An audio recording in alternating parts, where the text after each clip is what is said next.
Peter, if you look at the future of Lynnewood Hall, what would be a vision, what would be a utopia for Lynnewood Hall to become? An incubator of education.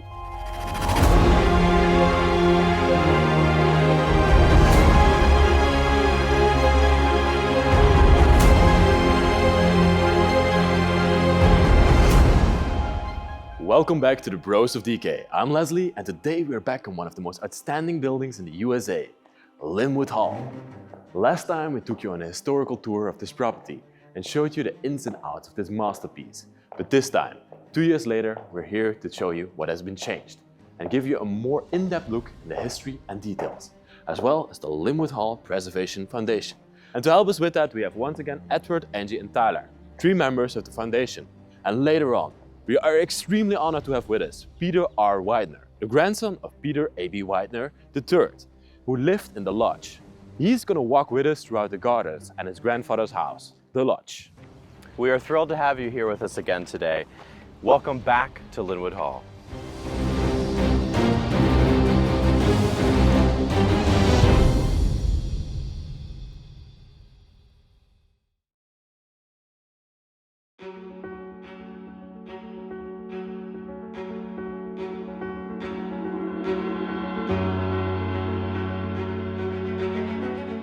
Lynnewood Hall, once the largest abandoned mansion in the United States, is now beginning a new chapter, ready to impact the lives of everyone who comes through its doors.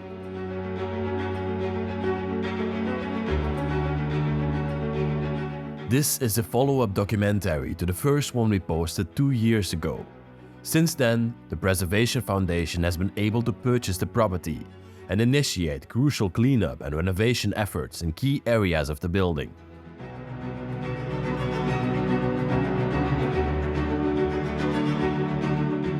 The exposure from our previous documentary played a pivotal role in connecting the foundation with the right people and securing the necessary funds to acquire the building on a relatively short notice.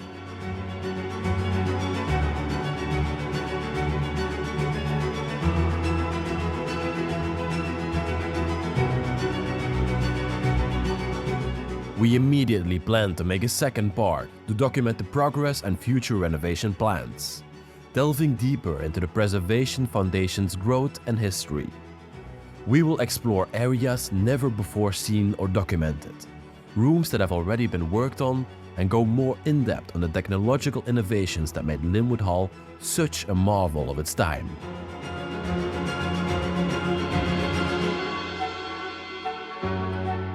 As Lynnewood Hall prepares for its next chapter, it stands as a testament to the power of preservation and the enduring value of history. The mansion, once left to decay, is now poised to become a center for education, culture and community, ensuring that its legacy will continue to influence and inspire.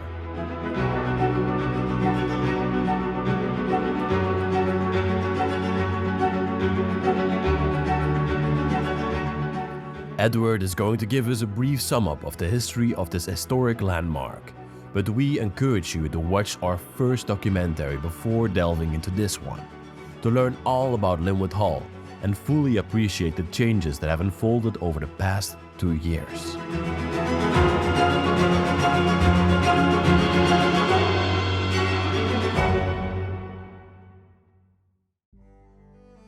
My name is Edward Tome and I'm the Executive Director for the Lynnewood Hall Preservation Foundation. I first discovered Lynnewood Hall when I was 11 years old on the internet and subsequently fell in love with the property. And I've spent roughly 15 years studying this building from top to bottom, the family, the history, all the history that I could find. And in 2018, my interest in a property attracted the attention of someone who was looking to purchase the building. And that was when I had my first opportunity to come in here for the very first time. And of course, this building has a way of grabbing a hold of you in a way that it doesn't let go. And the rest is history. I mean, I've been working on this building actively for about 6.5 years now. And I'm very humbled and honored to be in this position today. Lynnewood Hall was built between 1897 and 1899 by a gentleman named Peter A.B. Widener. Widener was born in West Philadelphia in 1834. His father was a bricklayer. He had no money or provenance to speak of. But he really is the epitome of what we call the American dream, the great rags to riches story in the United States. I mean, he came from nothing and he had everything.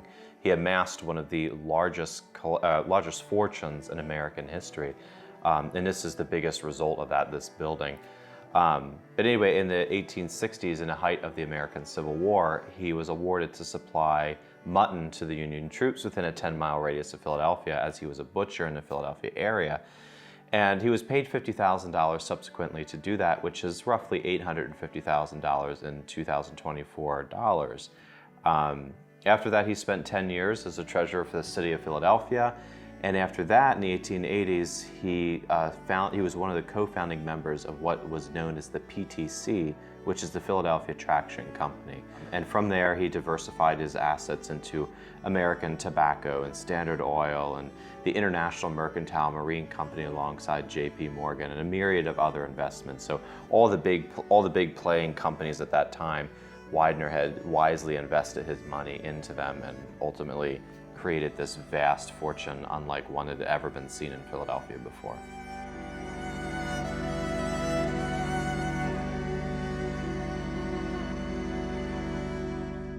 There's that quote from the Spider-Man movie. I hate to reference Spider-Man, but with great power comes great responsibility. And that is really true with wealth as well. And Widener was very cognizant of the wealth that he had amassed, and he was very generous in giving it back to the community. He contributed very heavily to the American Red Cross, to local food banks. He gave money to build the Widener School for Disabled Children, which still exists today. It was the only school in the world of its kind at that point in time, and it's still quite unique today.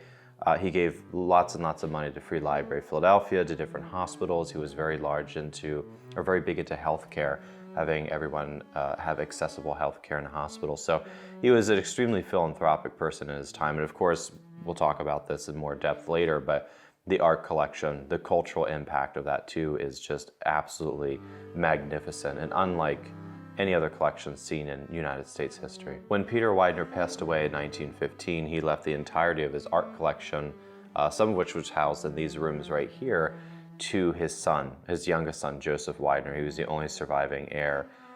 Joseph Widener donated the collection in its entirety, 100 paintings, but 2,000 works in total, to the National Gallery in 1938, and the rest of the collection went in 1942. It marks one of the most significant cultural gifts from one family to the American people in this country's history.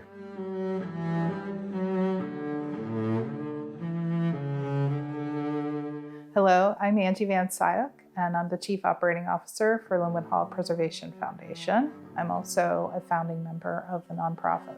I was inspired before ever even visiting Lynnewood Hall. When Edward was telling everyone about Lynnewood Hall and how he had been studying it and the significance of it, there was just something about that, somebody young that actually has a sense of appreciation for this historical significance of something that's part of our history, something that has great architecture. And so, I grew up going to Colonial Williamsburg, and that was more the era that I focused on. I was never really focused on the Gilded Age. So coming into a neoclassical building, that wasn't necessarily something that I would have thought would inspire me. And then when I came here, I was able to be in awe like everybody else that we've seen come through here. It's truly a piece of Europe that's right here in our own backyard in a way that I don't think many people have truly had the opportunity to appreciate. So in 2019, there were 5 members who formed the Lynnewood Hall Preservation Foundation. And the reason that we created a non-for-profit was that even preservation-minded developers have to always look at the bottom line. And while we know that this is a massive project that needs to be able to sustain itself, we want Lynnewood Hall to have the opportunity to be all that it can be so that everyone can have access to this legacy project. When you first visited, we were in the process of formally organizing the nonprofit. We applied for our 501c3 status, and when you released the video, we were announcing publicly that Lynnewood Hall Preservation Foundation intended to acquire the property, and through the help of angel donors, we were able to do that in the last year. We were very blessed to have the opportunity to acquire the building a lot faster than what we had hoped. But now we're at that point of fundraising where that stewardship mentality needs to come into the public forum and help us be able to keep this going in the trajectory of making it accessible for everyone. Within the past year, we've been very honored to have Peter Widener join us as the chairman of our board of directors. And Peter Widener is a direct descendant of the Peter Widener who built Lynnewood Hall to begin with. His father is Peter A.B. Widener IV, his grandfather is Peter A.B. Widener III, then you have Peter A.B. Widener II. Second great-grandfather is Joseph Early Widener, and then third great-grandfather is, of course, P.A.B. himself, the original. The current Peter Widener is Peter Rutledge Widener, so there was a break in the chain of the A.B., but again, we're very honored to have him involved with the project. So since the last time you were here in 2022, obviously the major accomplishment is we have purchased the building. As of June 2023, the Lynnewood Hall Preservation Foundation officially owns Lynnewood Hall. And again, we are honored and humbled to be here in this position, and it has been a long, long road, some of which we highlighted the last time you sat with us and toured the building, but it's been an incredible path to get to this point. So you were here about almost 2 years ago. We were under contract with the building just several months later, and we spent almost a year under contract before we went to settlement. Needless to say, that was a very contentious year. It was very painful. It was drug out. It took forever to get to the ending, but we got there and we hit the ground running even before we owned the building. We started taking stabilization measures to make sure that the house was safe. So we put in a whole security system. We started cleaning up the grounds. We fixed a lot of the windows on the building so that nature and animals, humans would stop accessing the house, which was becoming a huge problem. We've also done a lot of cleanup inside the building as well, with all the different rooms, upstairs, downstairs, and everywhere in between, to try to make the building a little bit more presentable than what it had been before. We've done some cleanup of some of the other buildings in the property, and of course we've been in major fundraising and planning phases for what's to come in the future.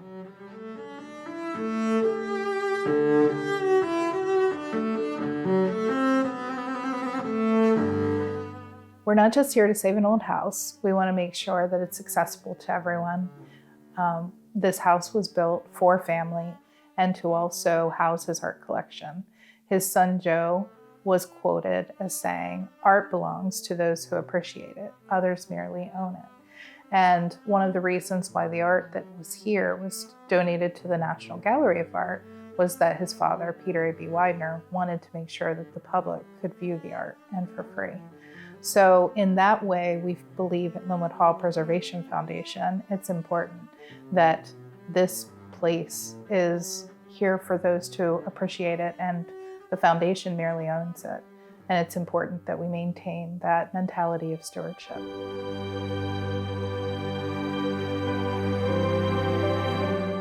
Hello, my name is Peter Oilo. I'm co-founder and current vice chair of the board of directors. Preservation has always been important to me, the preserving of things of quality and not living in a throwaway world and a throwaway society. So I found this building through internet research basically, and came to fall into the midst of these other passionate people who wanting to tell the story of this building. And I've always been passionate about nonprofit. I think it's a sacred trust between a organization and the society that they serve, the community that they serve. Not first and foremost financially driven, but is first and foremost mission driven, that allows you to have the most positive impact, because it isn't thinking about how to have our success in spite of everyone else. It's how do we have our success bring the most people into that fold, and how do we serve the most people in a positive sense.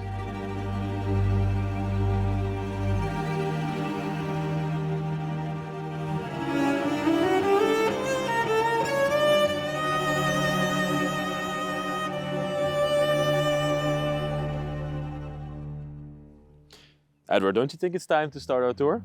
Sounds all right to me. Let's go. So we are right now standing here in the gardens of Lynnewood Hall. Later on, we will go inside Lynnewood Hall, also show you the house of the chef and the lodge house. But let's start off right now with one really beautiful feature. Is that over there? So when we walk through the garden here, on the left and right side of the garden, we actually have statues. And Edward, can you explain a little bit more about them once we approach them a little bit? Sure. These statues are part of the second iteration of the garden, which was done between 1914 and 1916 by Jacques and Henri Léon Rébert, their father and son duo. We don't know a whole lot about these statues other than they are 18th century Parisian, and they were brought in from Paris, we believe. That's beautiful. Are you planning to restore these statues? We will follow the right recommendations by the appropriate individual when it gets to that point. But yes, they are not going anywhere. They will remain here on site. I love that. They look in a very rough state right now, so I wish you a lot of luck on that, and hopefully you can bring them back to their original state. Is there a name for this one? I don't know. The other one had a name, right? Both of them have names. I know I'm going to butcher them. That's why I said I don't know. We have names, but maybe you can flash it on the screen or something. I'll give you the name. You can put it there on the screen. Give it an attempt, please. Vertume and Pomona, I believe. It's probably wrong, but I don't know. I don't speak French, so. I love that. Okay. So that was on either side of the garden, and from there you could walk here to the middle part, the right front garden of Lynnewood Hall. And as you said before, this is the second iteration. And if you want to explain a little bit more about the gardens, that would be wonderful. Initially, when the house was built, we had the sunken Italianate gardens out here. All this that we see in the foreground was about 15 feet lower than what it is now. And you had this great big circular marble court in front of the building. And you had this cascading staircase that came down to what appears to be a little koi pond here. Over the years, this became a little bit overgrown, a little bit outdated. The original design was done by William Kleinheitz, who was the Widener's head gardener their entire tenure here at Lynnewood Hall. But in 1914, Joseph commissioned Jacques and Henri Léon Rébert to do the statuaries and a new garden design for here. And so all this was torn out, filled in. They built a whole big tunnel system under here, which feeds all the infrastructure for these fountains. That's very interesting. So Joe was the one who commissioned this, and he also on the inside of Lynnewood Hall, we see it constantly coming back. He was more of the lover of French minimalistic design, right? And that's why he commissioned this French garden. I personally think that the original Italian garden was more beautiful. We have been trying to convince Edward to bring this back to Lynnewood Hall, but he's quite convinced that he wants to stay with the French garden. I'm with Joe. I like the French style. Yeah, I love the I can French understand. style. But here we'll flash also a picture of the Italian garden so that you can see what this used to look like beforehand. So yeah, let's continue our tour of the garden. And so what are you planning to do over here? Is there anything in special that you envision for this garden or that you want to bring back? We want to bring the garden back roughly to what it was post-1916. So we have the pathways on either side of the gardens. We're actually standing on top of what's called a parterre. It's a beautiful, almost fleur-de-lis looking design here right in the middle of the garden. Oh, wow. All this is white crushed stone. All that up there is white stone on the terrace. And then we have 10 pedestal fountains, which are missing. We have the main fountain here to my left.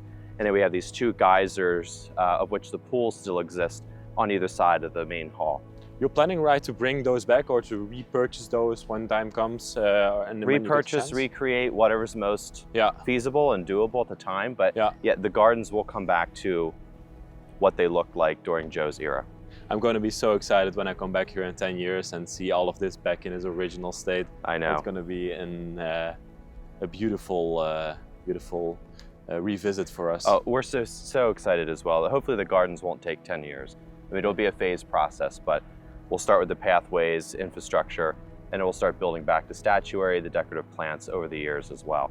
But it'll be an amazing process.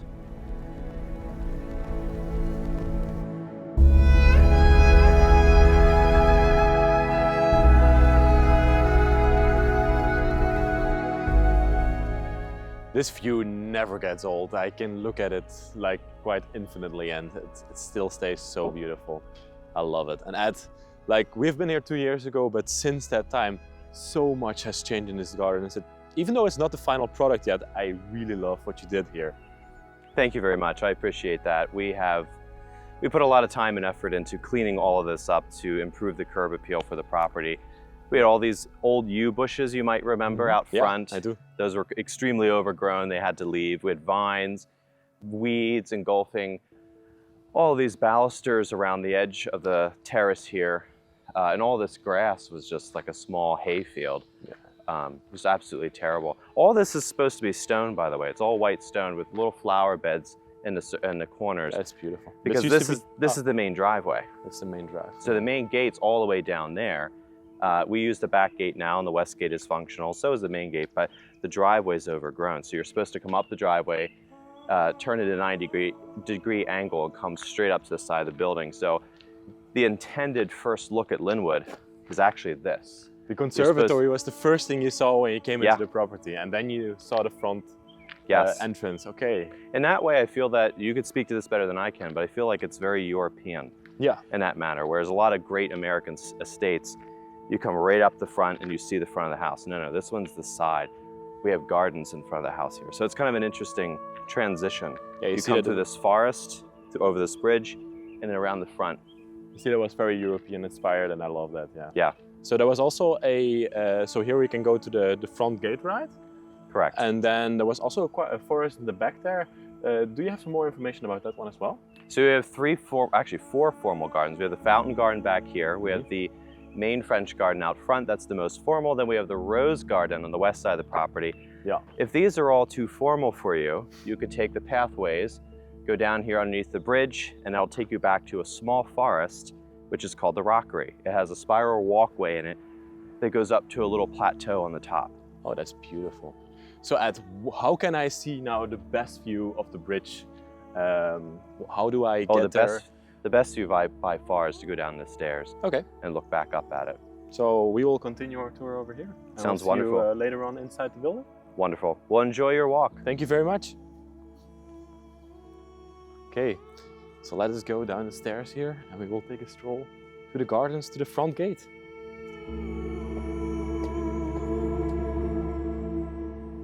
Lynnewood Hall is one of the most historically significant pieces of architecture left in the United States, and it has the need to be preserved and restored. It will be the largest historic restoration ever done in the United States on a private residence, even though it will never be a private residence again. Preservation matters for a lot of reasons: to preserve our history, to preserve our heritage, but also even with the environmental conscious sustainability aspect of historic preservation. And it's very rare to have an architectural home that still is within its gates as well.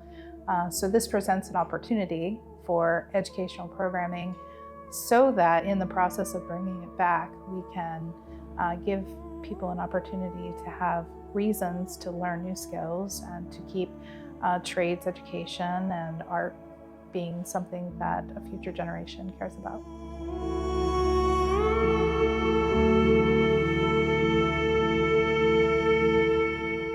Lynnewood Hall is an absolutely massive property, and like we just saw the completely cleaned up gardens over there, here is still a lot of work to do, and they haven't gotten to these stairs yet. But I think once this is done, it's gonna look absolutely magnificent. And over here, we can see the bridge that Ed was just talking about. The bridge that the car drives over when it goes over the main driveway, with a tunnel underneath passing through to the other side and probably connecting as well to the rockery over there. And there's also two more bridges down the driveway here, but they're a little bit more simple. But we can now take a stroll over to this side, because over the driveway it's still not possible, it still has to be cleaned up. It's quite a walk to the front gate. That's where we're gonna take you right now. After a long walk, we came over here to the front gate. As you can see, it's way more massive than the back gate that we're going to see in a moment. But some things about this gate also have changed. Back in the time, it used to have overthrows, and it was way more grand and luxurious than we see right now. And it's not quite clear what has happened to those pieces that are missing. Ed is going to try to find out where they are right now and probably reacquire them to bring the gate back to its original state. But yeah, right now in this state, it's also still quite beautiful and absolutely massive. So the property aligns with the property of Elkins Manor, and that driveways come over right in the middle over here. And also a quite interesting thing to mention is that Joe drove his Cadillacs always in through this driveway here. He had a town Cadillac and a convertible Cadillac, which were absolutely beautiful vehicles, and they were custom made for him. So yeah, we're walking now over what used to be in the time the driveway that went all the way up to Lynnewood Hall. And if we walk a little bit over there, you can see in the distance that used to be the rockery. That foresty area, that luxurious extra foresty area that this property also had. Behind us here, the driveway curves to the left. And here on the left side of us, we have the rockery, the lush garden that was part of Lynnewood Hall. And there's an additional fourth garden to this property for the people that wanted to have a natural walk in a natural forest. It was a very luxury addition to the gardens of this property. Luxury in the sense of this was something that was very unusual for a property to have. Walking now through it, seeing the state of it, it's quite an interesting addition to such a house. There's not really a way that we can walk here. There's no evident walking path anymore. Ed was talking about a spiral somewhere in the forest here. Here you can see that these used to be the walkways. It sort of has levels, the relief going through this. It's evident that things have been built here and were here back in the time, but they are quite overgrown now. You can see the rocks that have been placed here back then. Wonderful addition to this house. I think we are on top of the spiral right now, because this seems to be the highest point in the whole of Lynnewood Hall, except for the top of the roof then, but definitely in the gardens. Curious to see when they bring this back.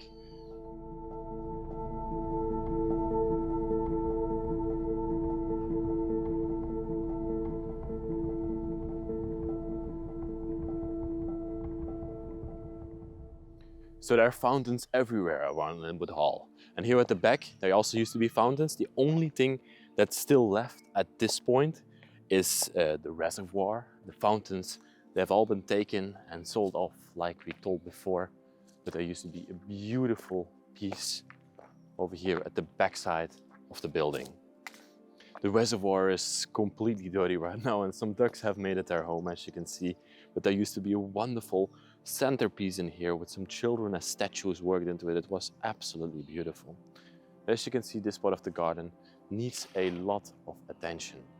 There, the lower level of the building, that's the offices that we're going to check out later.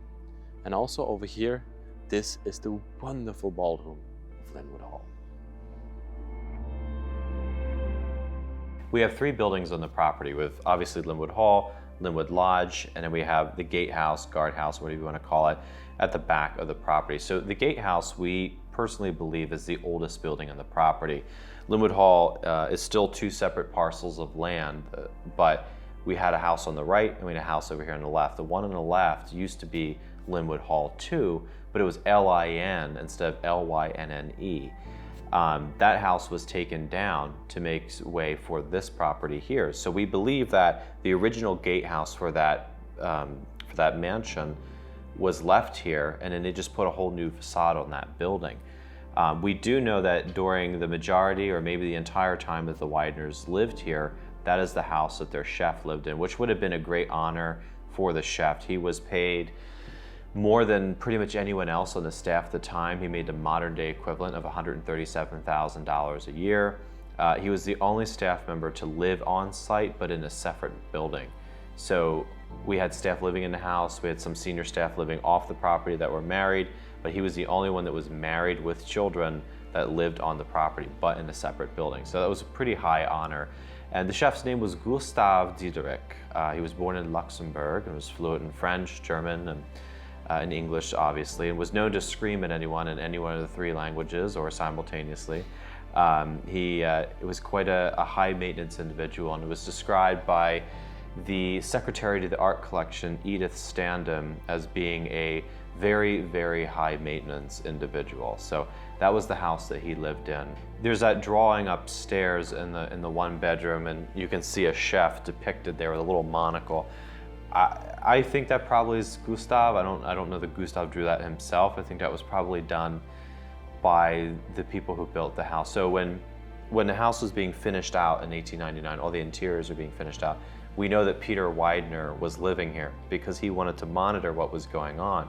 So that meant that the chef would have been one of the very first staff members to take residence on site with him because he had to cook for Mr. Widener. I think all the local bricklayers, plasters, whatever, the tradesmen of that day were mostly American, common blue-collar workers, and they probably looked at this guy from, Luxembourg as being very frou-frou, and they probably thought he was absolutely hilarious, and that's why they made that little sketch of him. It would be my guess.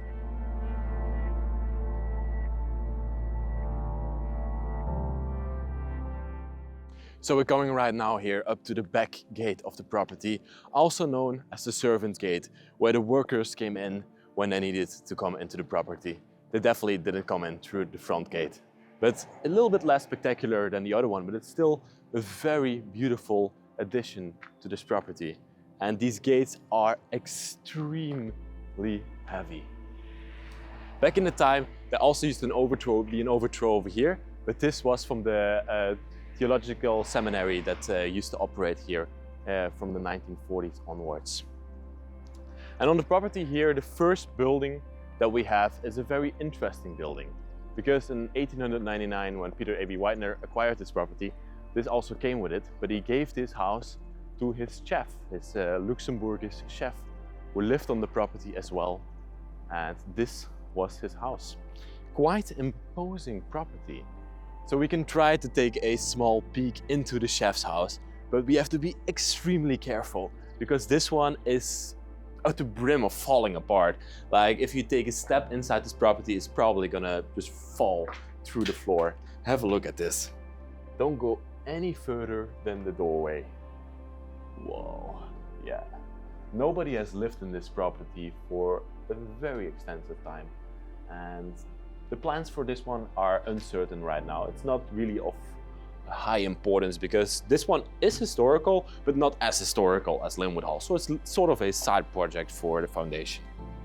We can also go over to the back side of this property because there's another door over there where we can have a small look inside the property. And here you can see the overthrow of the Faith Seminary, the Faith Theological Seminary that used to operate in Lynnewood Hall for decades. Okay, here we have the back side of the property. Also beautiful. I love the architecture of this one as well. Let's have a look on the inside. Whoa, there's not even a floor anymore. Have a look at that. They've tried to stabilize this building a little bit by putting some wooden beams in it, but as you can see, nothing is left of it, which is very sad. So let's close this place up so nobody accidentally trips in there.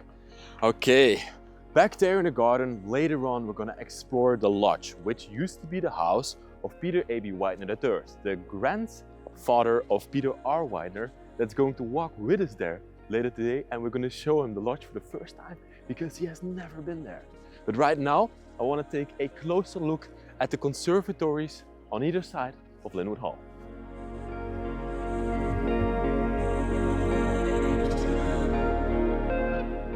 So over here on the side of Lynnewood Hall, we have these protrusions which are called conservatories.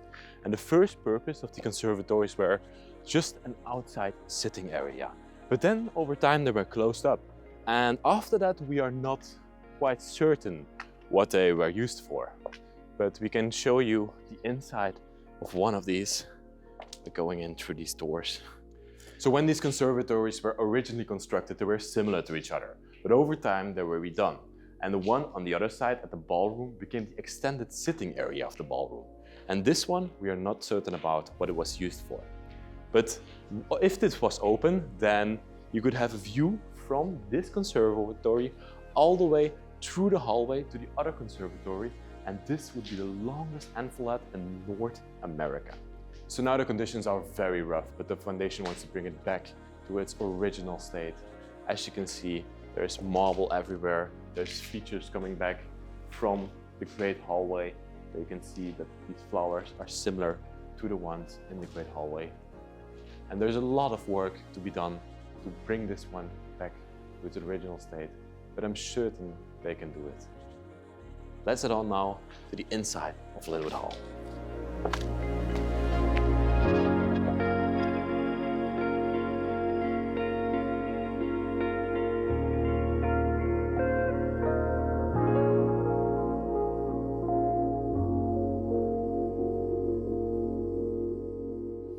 So over the past year, we were able to do a general fundraising campaign through our platform, as well as an asbestos campaign for asbestos free in 2023. We have applied for a couple of state grants that we're still waiting to hear whether or not we will have the opportunity to be awarded. We are about to roll out a new fundraising campaign that will be focused on celebrating the 125th anniversary of the grand opening of Lynnewood Hall. And that'll be tied into a Founder Circle membership opportunity as well. We did start a Patreon account last fall, and Edward's been putting a lot of different content out there. And some of the upcoming content will include the Preservation Alliance Awards that I mentioned on June 5th.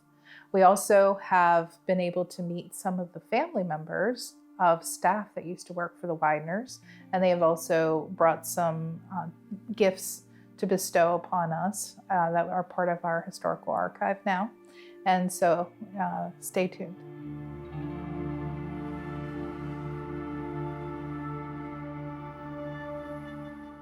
So we're now coming up to the back entrance of Lynnewood Hall, and this used to also be the servants' entrance of the property. And Tyler should be waiting over here to give us a tour of the property. Hey Leslie, welcome back. Thank you very much. Tyler, can you introduce yourself? Because people have seen you, but they don't know what you do here. Yes, my name's Tyler Schumacher. I'm the Site Facilities Manager for Lynnewood Hall Preservation Foundation. Thank you. Come on in. I'll Thanks. show you some of the things we've been doing. Yeah, I'm curious to see. Okay. So Tyler, where are we going? And what are you going to show us? We are going into the back hallway for the staff. So what we're about to see is the staff offices and some of additional bedrooms as well.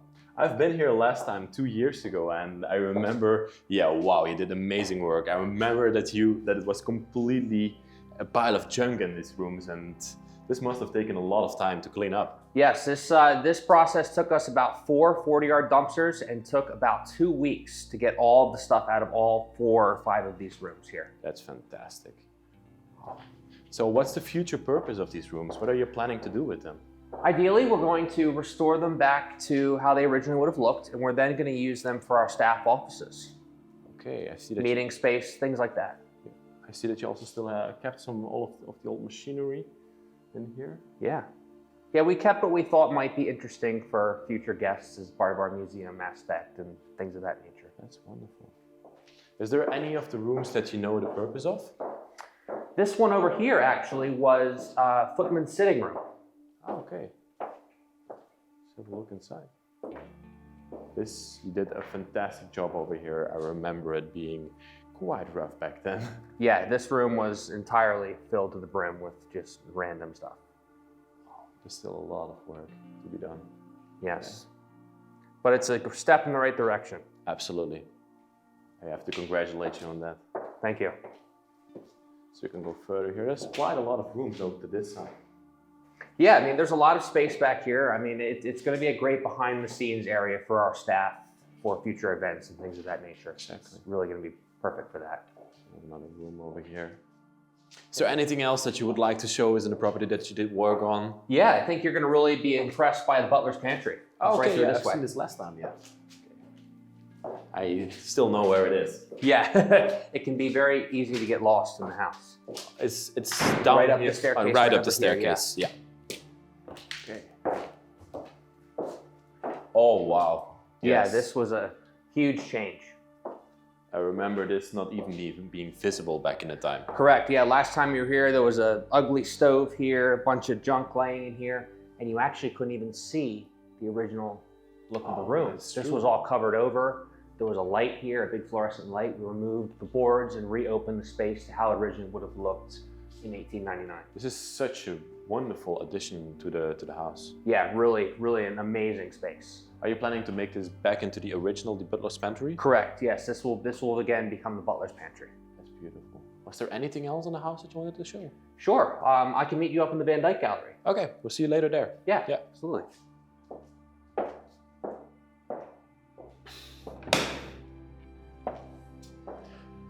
Last time around, we didn't show this hallway or the rooms next to here because they were mainly in a very different state than they are now, and they were used by the volunteers for storage and to stay here while they were working on Lynnewood Hall. Even over here, we have a small exhibition with some old photographs of Lynnewood. As you can see, you can even see an aerial picture over here. They're all colorized. It's quite a unique view of this property.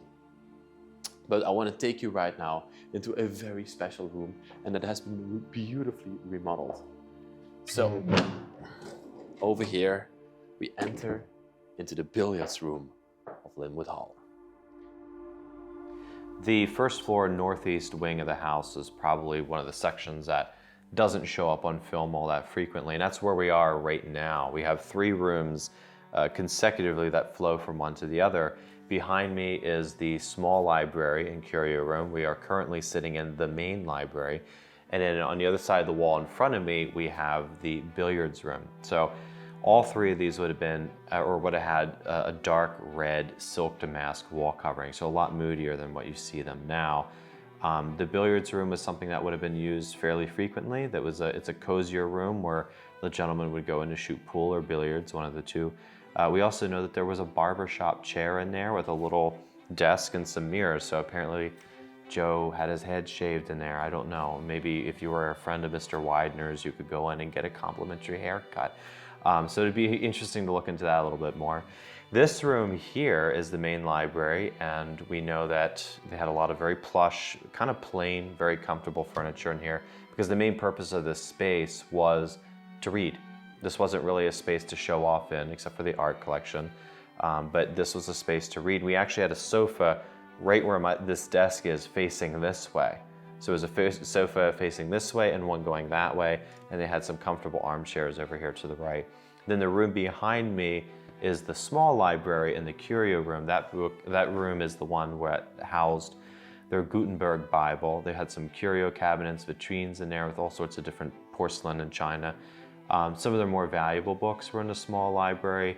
They also had one of their paintings by Decay in that room. They also had, I also want to say too, they had a painting down here by Renoir. It was the little dancer. And it was in one of these 3 rooms. I have not figured out which one yet, but it was in one of these 3 rooms. But the Decay was most certainly in a small library behind me. So back in the time, this used to be the billiards room. In the middle of the room here, there used to be a large billiards table, and the foundation also plans to bring these rooms back to their original state. Here in this room in the corner, Tyler has made his office. Temporary office, I must say, because later on it's going to be moved to the other side that we just toured. And a very interesting fact about this room is, behind these wonderful doors, here the cues for the billiards room used to be stored. It's completely empty, of course, now. You can also show the wonderful carvings and designs on these doors. It's sort of a dragon carved into there. Okay. So, next to Tyler, his office, there is a taxidermy fox that has been brought into here by a volunteer who loved to give this piece as a gift. And on the wall here we have all these paintings and depictions, but it's unclear who these people were. We most likely think that they were from the seminary, but we are uncertain about that. Some wonderful pieces of furniture, some also chairs in here, and even a small liquor cabinet. We also have some great paintings and everything over here. I love what they did with this room. Most of the pieces are all brought in by the foundation and the volunteers. Only this one here, dining table, and the salon over to this side are original pieces from the seminary and from Lynnewood Hall. And even above there, I want to point out that Faith Theological Seminary sign, and that used to be part of it, and they kept it as sort of a throwback into history of Lynnewood Hall.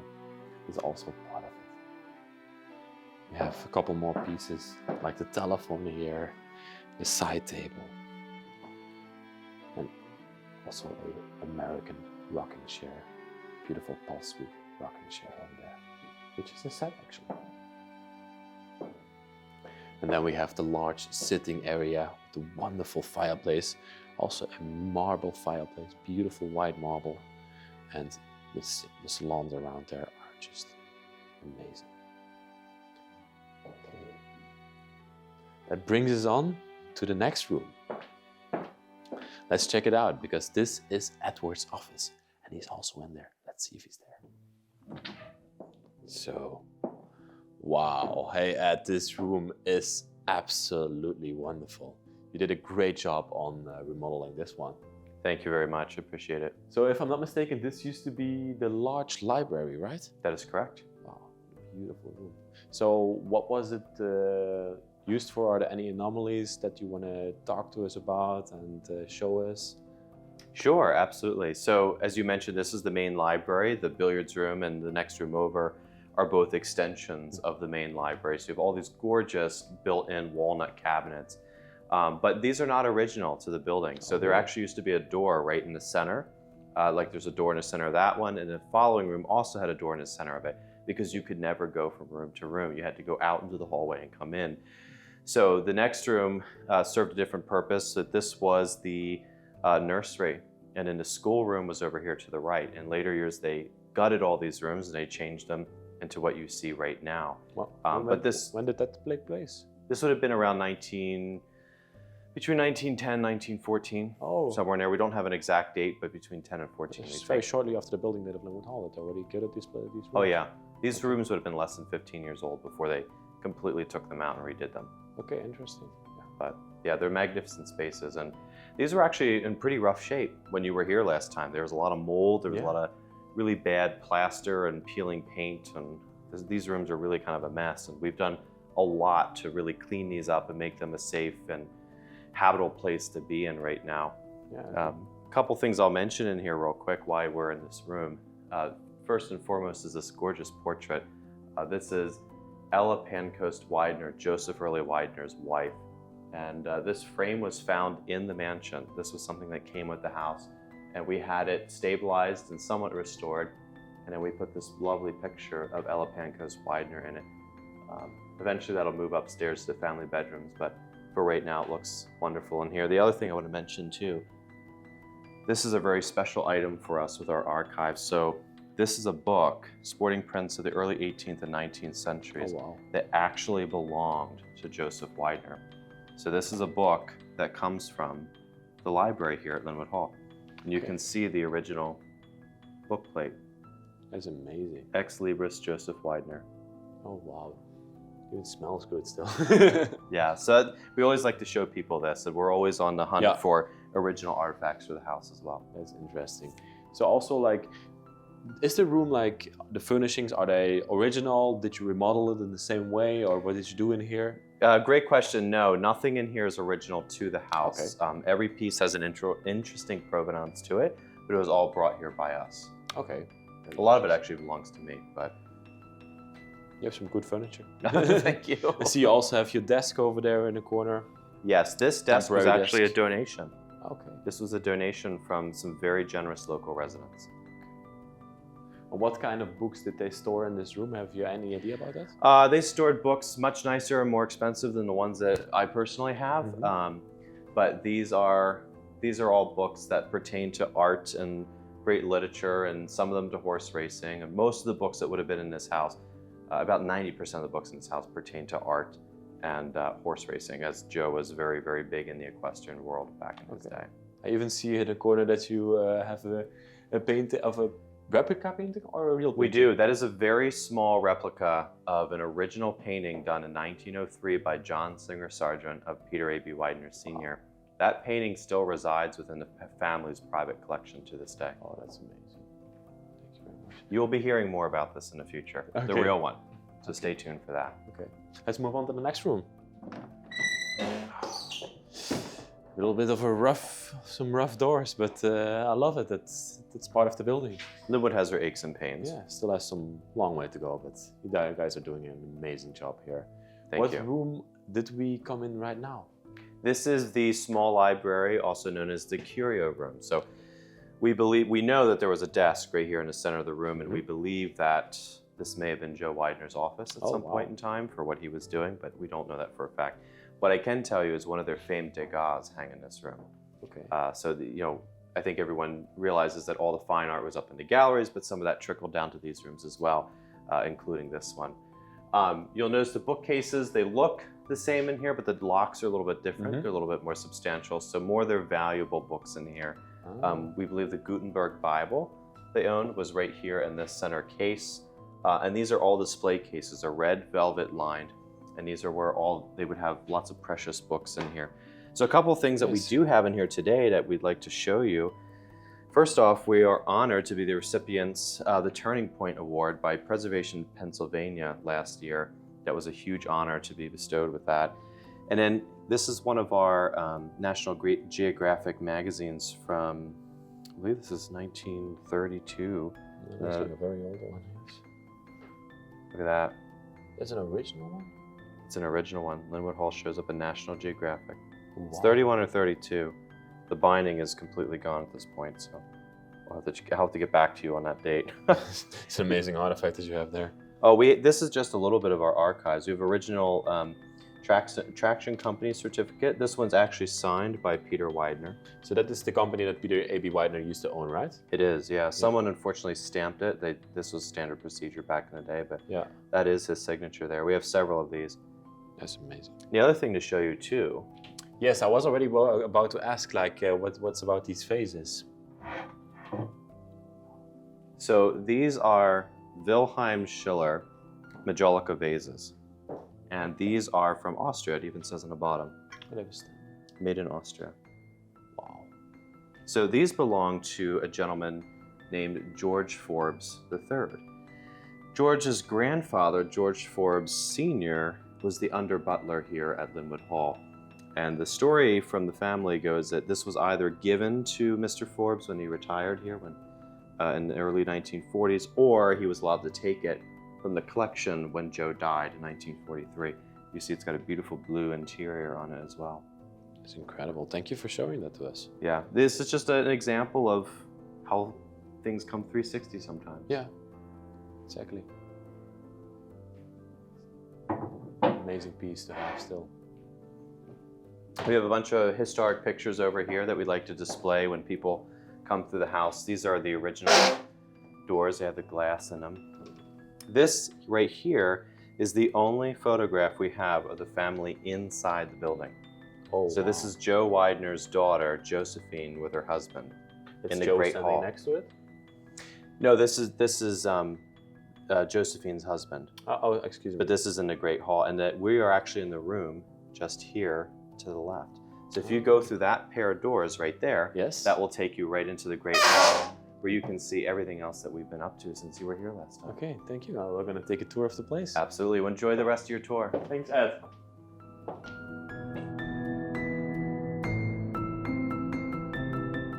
Over the past year, we have been awarded the Turning Point Award from Preservation Pennsylvania.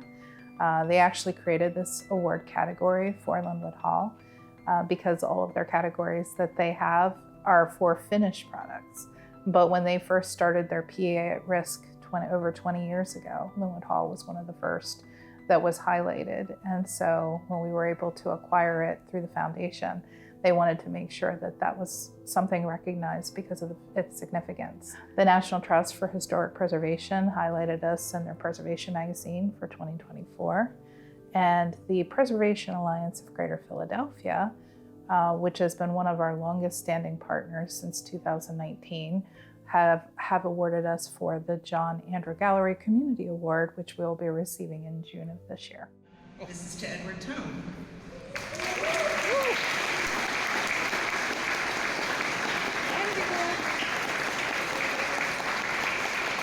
Congratulations, all.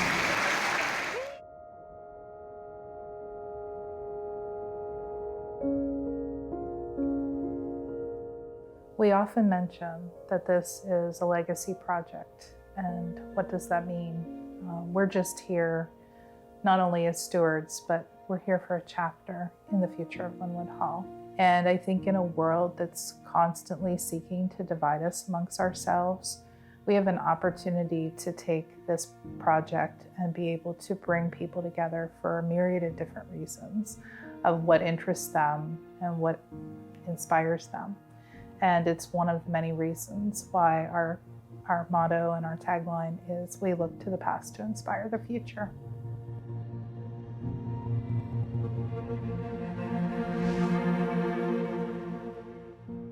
Yeah, so I've been involved with the organization since it was just an idea, basically.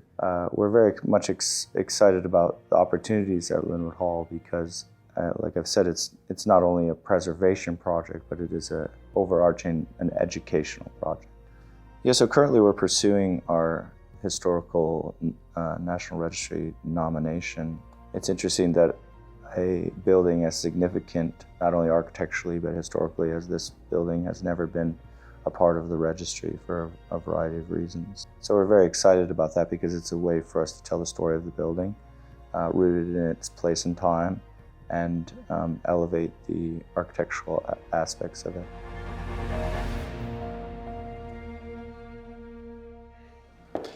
So we now come into one of my favorite rooms of Lynnewood Hall. This, everybody, is the Great Hall.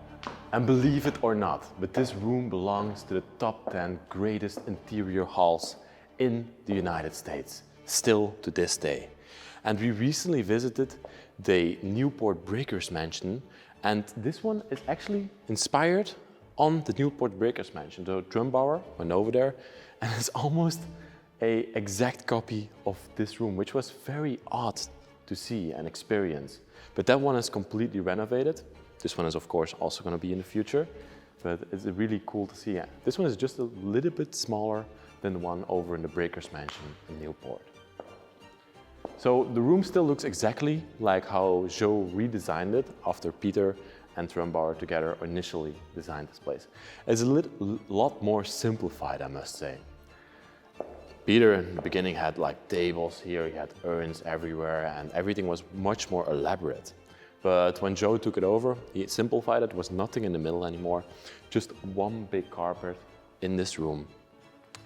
Looking at the stairway here that leads up to the bedrooms upstairs and the gallery up there, we still have the original velvet on here, the green velvet, green and gold velvet it used to be. And right next to the stairway here, there used to be pedestals with Medici busts on there.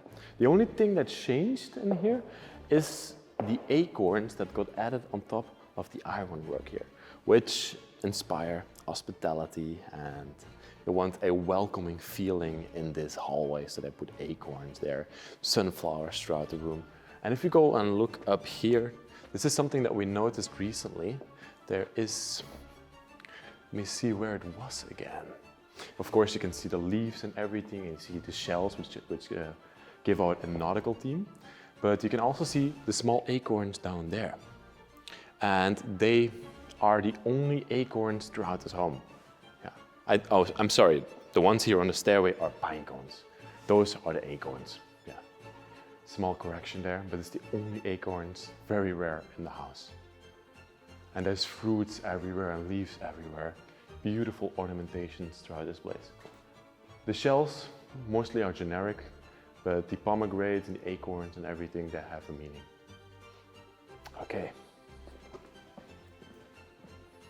And when Joe had this place redesigned, he removed whatever was here and he put a imperial urn, a Russian imperial urn right here. You can also see the shell up there coming back, the nautical theme coming back in this room. Oh, I also have to point out here in the corner of the room we have the pillars. And there's a very interesting aspect that we recently learned about these pillars. Normally everything is symmetrical in these homes. So if you look here at the pillars, you can see that it's an in-out design on this side. But if you look at the other side on this pillar, you see an out-in design or an in-out design, which is the opposite of the other one, which initially we thought indicated that it was a mistake. And that would have been almost impossible, but Joe was very meticulous how things were designed and he looked at every single detail in this place. But it turns out that architects back in the time would put a little mistake in their design because only God is perfect. How cool is that? And if we look here throughout the room, on this side, there wouldn't have been much in Joe's time. In Peter's time, there would have been a lot of furnishings and urns and everything, but in Joe's time, there was nothing, just a couple of benches. And we can also look at the front door, which is a floral bronze that's on here, a massive door that would open up and let the guests into the house. One look at the ceiling, and later on we'll show you from up there, up at the balconies, more in depth, the plasterwork and the ornamentations.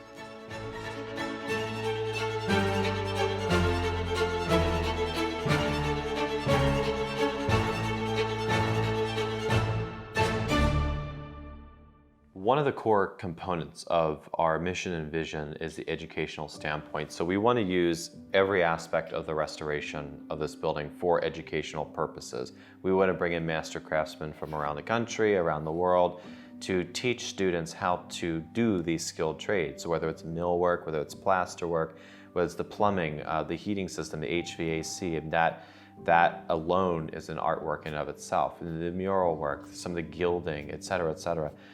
Every aspect of this should be used with an educational force driving what's going on behind the scenes. So a couple things that we can talk about, for instance, is the ballroom. In the ballroom, we have a 22-foot in circumference mural. It's 18th century Italian. It's attributed to Giovanni Tiepolo.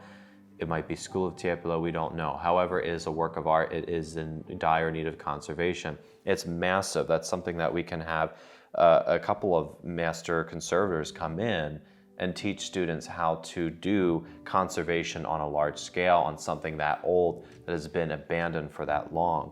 Another example would be the decorative plaster finishes that you would see in the dining room and the reception room and the smoking room and other places around the building.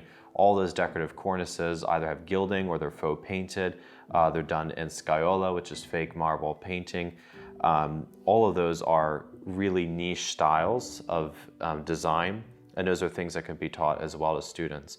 The art galleries are another major source of inspiration, chiefly the Van Dyck Gallery, which is the very back one and a long enfilade of rooms. That is probably the most heavily damaged area of the entire building, and that one needs a complete restoration to come back. But you have this gorgeous coffered plaster ceiling with the skylight in the center, and you have the beautiful paneled walls and the silk brocade on the walls as well. All of those are different materials, different components that come together and offer a myriad of educational opportunities in just that one room alone. We have the gardens outside, we have the roof and the plumbing, and so there's so many different ways to bring people in here to teach them about all the different skilled trades and the decorative arts.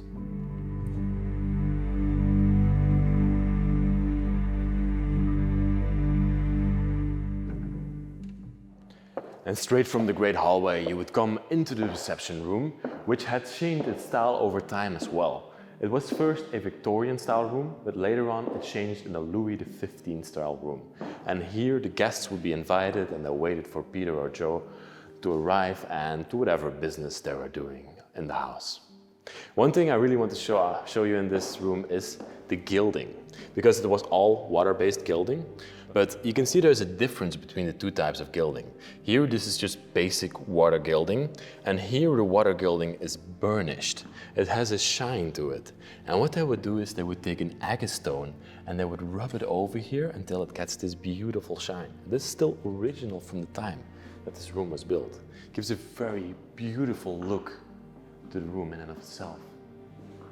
In the middle of the room here we had a chandelier, and believe it or not, but this one was 6 feet tall and a Louis XV style crystal chandelier.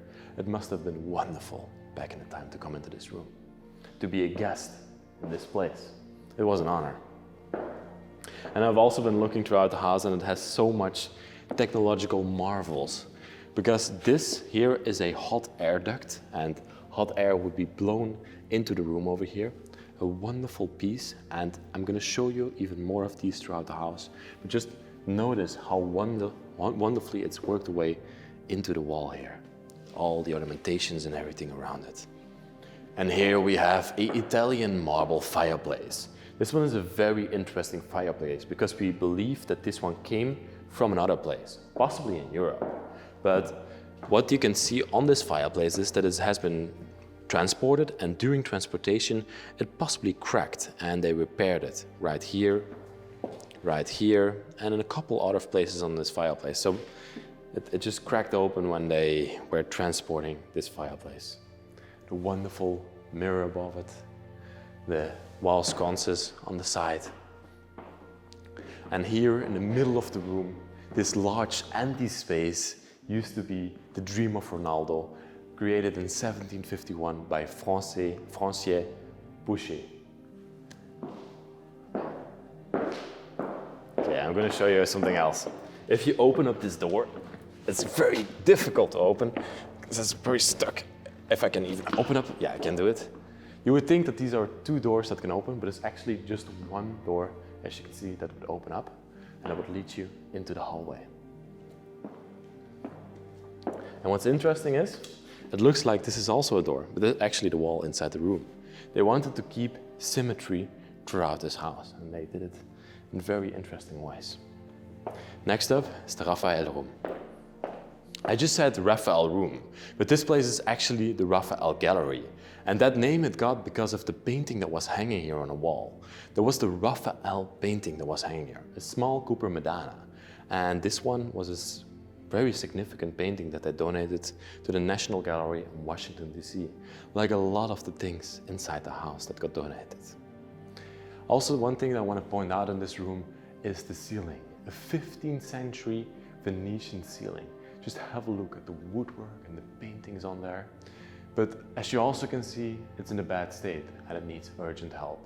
The foundation wants to work on it, but of course this is super expensive to restore. One more thing in this room that I really enjoyed hearing about, of course it's not there anymore, is the fireplace. There used to be a 15th century Venetian fireplace in this room, a marble white fireplace. And this was even a monumental fireplace that's also in the National Gallery in Washington, D.C. right now. So actually, if you want to see a lot of Lynnewood Hall, you should go over there and go have a visit at the things that came from this place.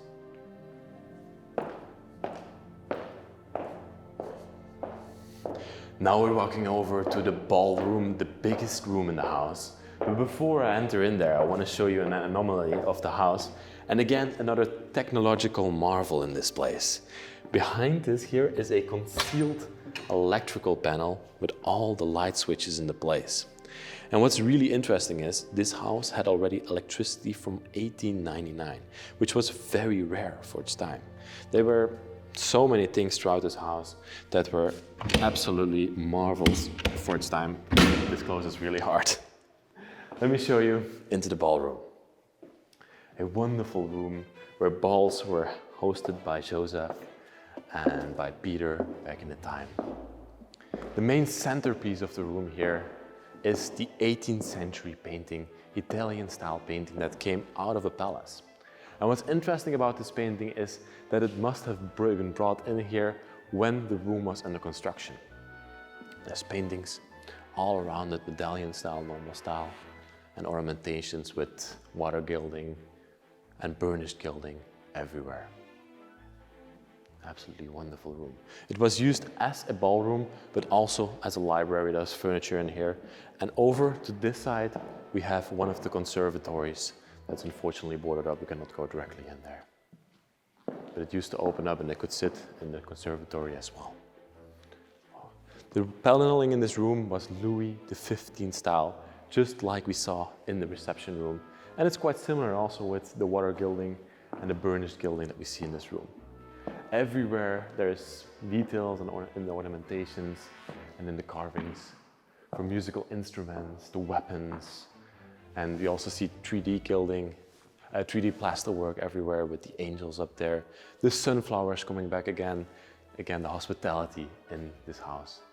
They wanted to welcome their guests that came over. And I wanted to enjoy this room for everybody.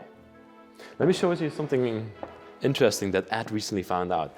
Ed is constantly going throughout this house and finding out new things about this place. But if you look at the paneling here, you can see there are 2 hinges. When you open this up, there's also some sort of a service area behind here. And if you open this up, you can see you can connect something here. And this was actually for the central vacuum system that runs throughout this house. There's everywhere in the house, there's these pipes where you could connect a vacuum hose to, and then they could vacuum this room. Super interesting and highly technological for that era. Again, another air duct down here worked away seamlessly into the floor.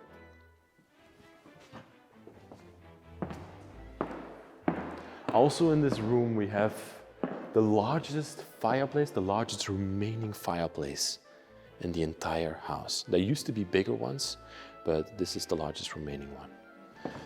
Again, a wonderful fireplace. This is also the largest room in the house, measuring 55 square feet by 55 square feet. The parquet floor. I love this room. It's wonderful. Let's head over to the other side of the house.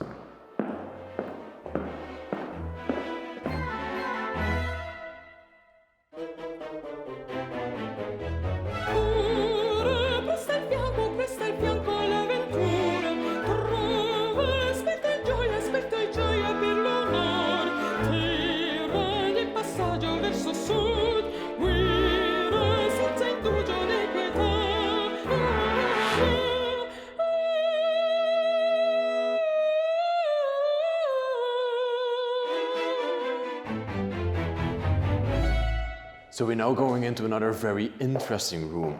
And this room is actually his favorite room because it's the smoking room. But before it was the smoking room, this used to be the family living room. It changed in 1908, between 1908 and 1910, by Joe, of course, who changed the room. And he also shifted the fireplace from being on this side of the room to being on that side of the room. Then it was easy for people who were having dinner in the dining room to come through here and get entertained in the smoking room. Because it was run as an English country house, and it was customary to come into the smoking room after dinner to have a nice cigar and drink a glass of liquor or wine. The room is very interesting in that it's also a Louis XV style room in its paneling and everything. And the walls of this room were adored with all the family portraits that used to be in here from Peter and Joe and everybody, Eleanor, were all hanging here on the walls. And as you can see, the room is now furnished since last time that we have been in here. All this furniture is not original, except for this bench that we can see over here to this side. This bench they actually found between the rubble, and after looking and examining pictures of Lynnewood Hall, they found out that this bench was original from the organ in the Van Dyck Gallery. I will later point out where exactly this bench used to be inside the house. And here we have a pair of chairs. These are not original, the chairs, but this was roughly the style of the chairs that would have been inside of this room. This was Louis XV style chairs that all the furniture was inside the room. A wonderful fireplace as well, still in the room. Candelabras above there, giving a style, giving us a look of how this room might have looked like. But also here we can see one of the last acts of vandalism in Lynnewood Hall. They smashed the mirror. Luckily after this, the house got secured by the foundation and nothing else happened. After that, only good things came from it. And also the windows, they were completely boarded up and the foundation fixed these already. As you can see, they brought the gold plating back on them and they fixed all the hardware on every single window and the windows themselves as well. Wonderful mechanism to open the windows of this place.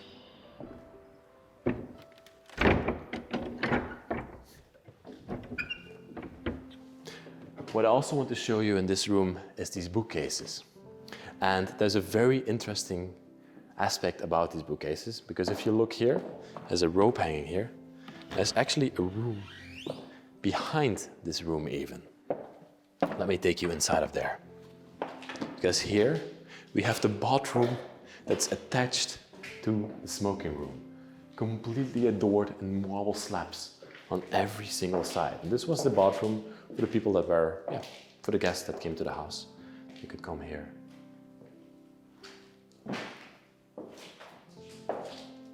As I just told you, the foundation already done great things to this room, but there's still a lot of work in this room to be done over the coming years. As you can see, the paneling up there is completely turned white, and there's just a lot of restoration works that still have to be undertaken in this room as well. But they've already come a far way in the things they have done. In the morning, the guests and the family didn't have breakfast in the dinner room, but they had breakfast in the breakfast room. And this room had also been redone. This is the second iteration of this room, and also redone around 1910. Beautiful room inside the house, with a marble fireplace over here at the end of the room. And if we move on from the breakfast room, you can come further through the hallway here. There's a very interesting item over here. This used to be the silver vault. All the silver that was used at the dinner table and that was put on there was all stored here in the vault, and also silver, other silver throughout the house. Quite a large vault, beautiful mechanism, made by Stiffer and Freeman in Philadelphia, if I'm not mistaken. Wow, the velvet everywhere. What a beautiful piece.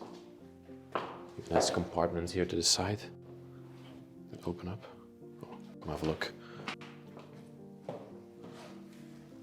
Open up. Oh, that's an extra door. Look at that. And then you could close the vault like that. Super heavy door. And they were not sure if it was open for a long time. They only figured this out recently, that it was open.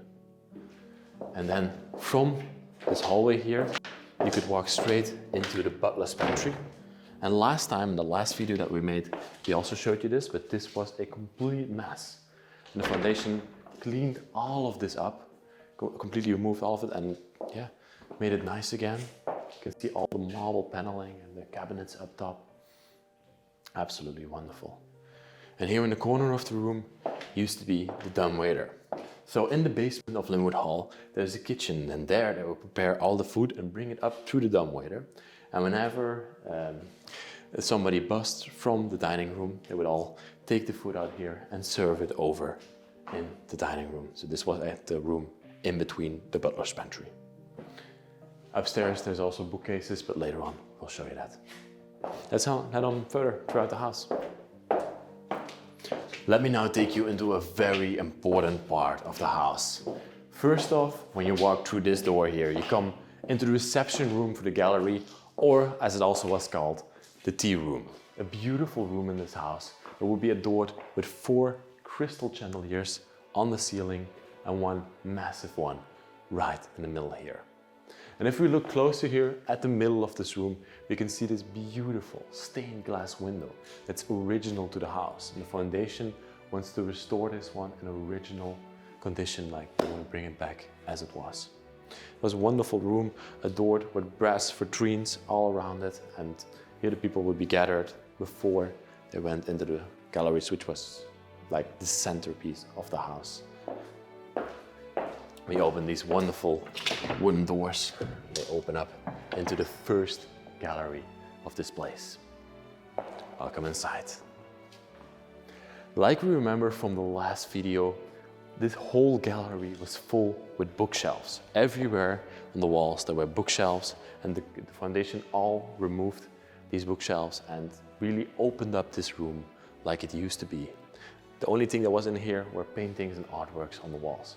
And this first room was called the first gallery, and this was predominantly Italian and English style artworks that were in this room. And one more thing that you can see in this room as well is the velvet that's on the wall. So this was the original velvet where the paintings would be hanging against. And this is how the whole room would have looked like back in the time.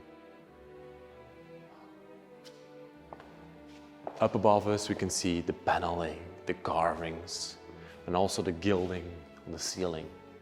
But another fascinating feature about this room is, and unfortunately it's covered up right now, but this was the skylight that brought in natural light through the gallery the whole day long. Later on in the video, I'm going to show you the technological marvel that we can see above the galleries, how they would light it up. It's absolutely beautiful. And then moving on from the first gallery, we have a similar sized room over here, which would be called the Rembrandt Gallery. The Dutch art collection that was in here was 14 Rembrandts were hosted here. At that time, it was the largest collection of Rembrandts anywhere in the world. Hosted here in Lynnewood Hall. People from everywhere would come to adore the artworks that were in this house. It was quite special. Similar style skylight in this room as well. Here they're collecting pieces that they find everywhere to restore the building with. The foundation wants to bring everything back originally as it was, so they collect these pieces to examine them, to take notes from them, and then they can remodel them in the future and replicate them, hopefully. And from the Rembrandt room, you come into Bellini, the Cellini Gallery, which is a very interesting architectural style gallery with a beautiful painted ceiling, but still has its original paint and some parts of it on it. It was a very intricate painting that was here on the ceiling. And in this room you had the sort of vaults or vitrines that would house the Cellini jewels right inside of them.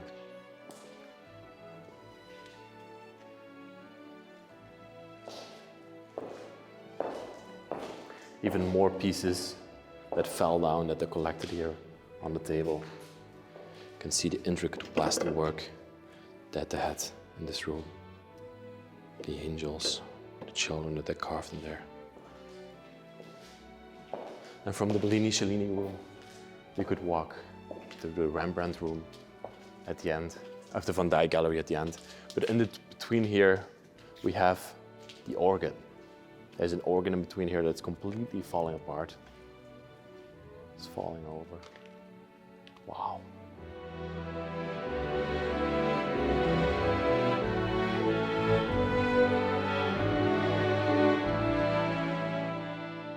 The galleries now look entirely different. So the last time that we saw the galleries, they were filled with these terrible bookcases, and it was very dark and decrepit in there and just kind of a mess. There was trash all over the floor, trash all over the bookcases. And we've cleaned all of that out for the most part. All the bookcases are gone. The roof is still covered over, so we don't have all the natural light coming in right now, but we do have some artificial light that we've got coming in through those skylights. And for the first time in more than 70 years, the galleries are now opened up the way that they're supposed to be. They're these great, big, impressive halls that were meant to be little temples to art. And again, I just want to mention too that by the late 1910s, early 1920s, the art collection housed here at Lynnewood Hall was considered by many to be the finest collection of private art on the planet. Most certainly the finest private collection in the United States, and one of the most important collections of Western European art in the world at that time. All of it was being overseen, obviously, by Joe Widener. He was really his own curator, but there was one person in particular that was overseeing the day-to-day operations and cataloging, inventory, guest lists, bookings, meetings, all that kind of stuff for the galleries, and that was Edith Standen. Edith Standen was the secretary to the art collection from 1929 until 1940. And 1938 is when Joe Widener bequeathed the collection to the National Gallery of Art in Washington, D.C. Her services were really no longer needed by that point, so she left employment here to join up the Army and World War II. And she went on to become the first Monuments, a woman of the Monuments Men program, which is very interesting. And in 1989, she gave an interview about what it was like to work here. And she always talks about the galleries with fond memories, saying how grand they were and what a privilege it was to be surrounded by this caliber of art back in those days. And it's really interesting to see the galleries through her eyes and really understand how important this collection was in America at this point in time.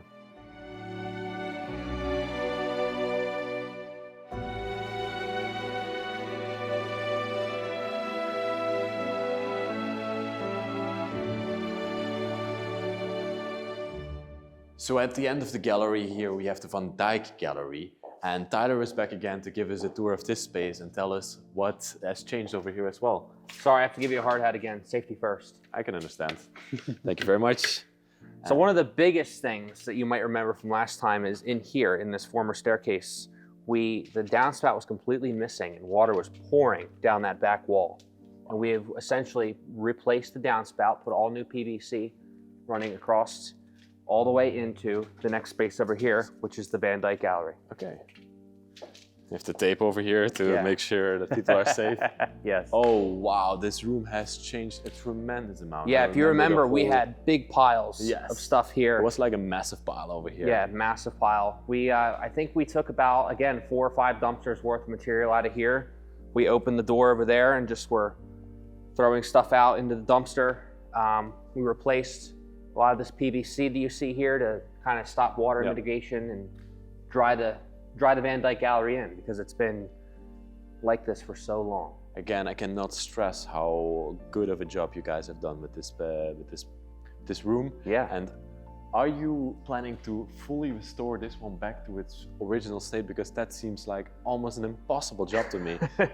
Yeah, it's gonna be a big task. It's probably gonna be something we're gonna do later on, but it is 100% going to come back to how it originally would have looked. I love that. Yeah. So during the cleanup process of this room, did you find anything of interest that really stood out? Yeah, I mean, pretty much everything of interest that we found is on this pile. Okay. Some things of note here are some pieces of the Van Dyck Gallery ceiling, and we also have actually an original pipe from the pipe organ. Oh, wow. That we found in the pile.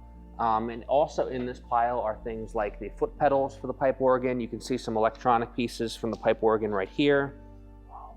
Are you planning to also reuse all of these pieces in the rebuilding of this room? We'd like to use what we can, and whatever we can't use, we will use for replication purposes. So we'll be able to use them to create an exact replica of what it originally would have looked like. Okay, so this is like the downspout, right? No, that's actually another pipe organ pipe, believe it or not. So there's a whole pile of pipes here. Those are all from the pipe organ. That's amazing. Tyler, thank you so much for the tour you have given us. Yes, of course. Can you give you back the hat? Yes. So we're going to continue on our tour throughout the building. We focus a lot with people in this house on the principal rooms, the big, grand, gorgeous rooms, on the ground floor and the family bedrooms, but we rarely look at the servants' rooms or the guest rooms, and the reason for that is there's still a lot of work that needs to be done there.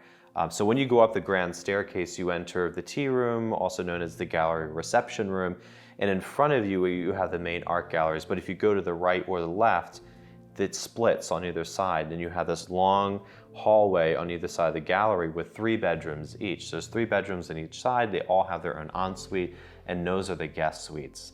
They're still in need of a lot of help today. We've done a little bit of cleanup, especially on the right side of the building. The left side, not so much, but on the right side, we've done a little bit of cleanup, more plasters come down, but that will give you more of a realistic idea of what the building looked like pretty much by and large when we purchased the property. Back in the time, Lynnewood Hall and Peter and Joe, they always had a lot of guests over as well. And over in this wing here was the guest bedrooms. There were 6 bedrooms in here. But this is also the part of Lynnewood Hall that's the most deteriorated and that needs the most help. If you look in these rooms, you can literally see that the ceiling has fallen out, the plasterwork is gone. And yeah, even the metal is exposed in the ceiling right now. These rooms haven't been used in a long time. Also, a lot of water has leaked into them and destroyed them. These are also very beautiful rooms with paneling on the walls, as you can see. Does this one open up? It's completely locked. And at the back here, we believe in the time of the seminary, a single guy used to live in here with his children. And as you can see, this apartment is still completely furnished with a lot of things from that person that used to live in here, like the televisions and all his china and everything is still inside of here, but also very decayed and falling apart.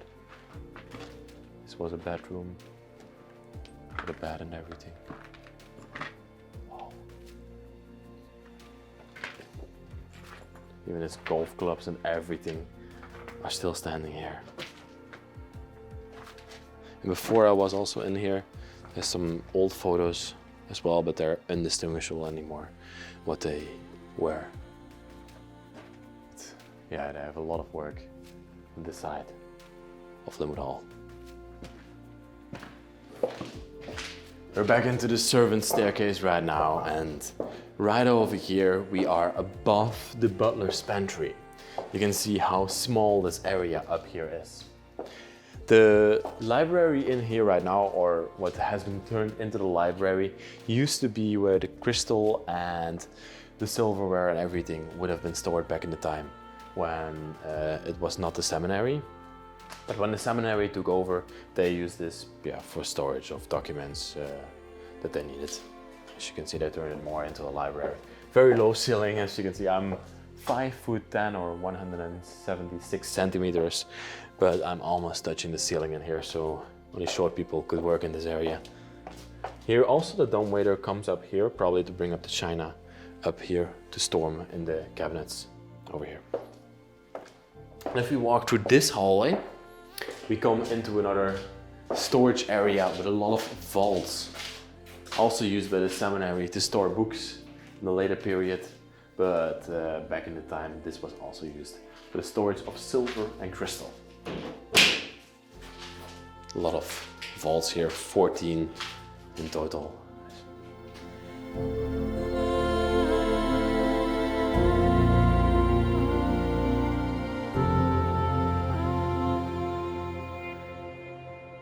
Since you last visited us, we've done a lot of stabilization in the principal bedrooms as well as the guest bedrooms. We've cleaned up a lot of the plaster work that's been falling down in there. We've even started some of our educational programming. So we've had students from the University of Pennsylvania recently come in and actually do paint analysis and full-on exposure panels in these rooms, where you can go in and you can actually see what the original colors of the rooms are. We know how many layers of paint there are in some of these rooms.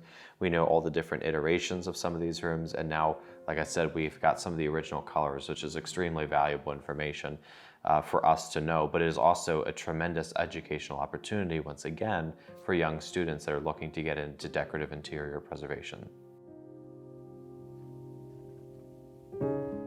And then we come up here to the top of the hallway, where we get an amazing view of the ornamentations and the dome and the skylight that used to be there back in the time. There used to be also 4 bronze chandeliers on either side here, but they unfortunately were sold off. They were E.F. Caldwell bronze chandeliers. And last time we were in Lynnewood Hall, we showed you extensively the right wing over there, where Peter's room is, where Joe's room is. But this time we're going to focus a little bit more over here to this side of the wing, where Eleanor and George used to sleep at the end of the hallway. Follow me, because they found some interesting things over in this side. So the first bedroom we have here to the left side used to be the 2 young boys' bedroom. And this one was later on turned into the guest bedroom. And what I really like about this bedroom is it has a magnificent bathroom over to this side, completely adored in marble. A wonderful piece. The bathtub worked into a cavity in the wall. You can see there's ornamentations all around this room and paneling everywhere.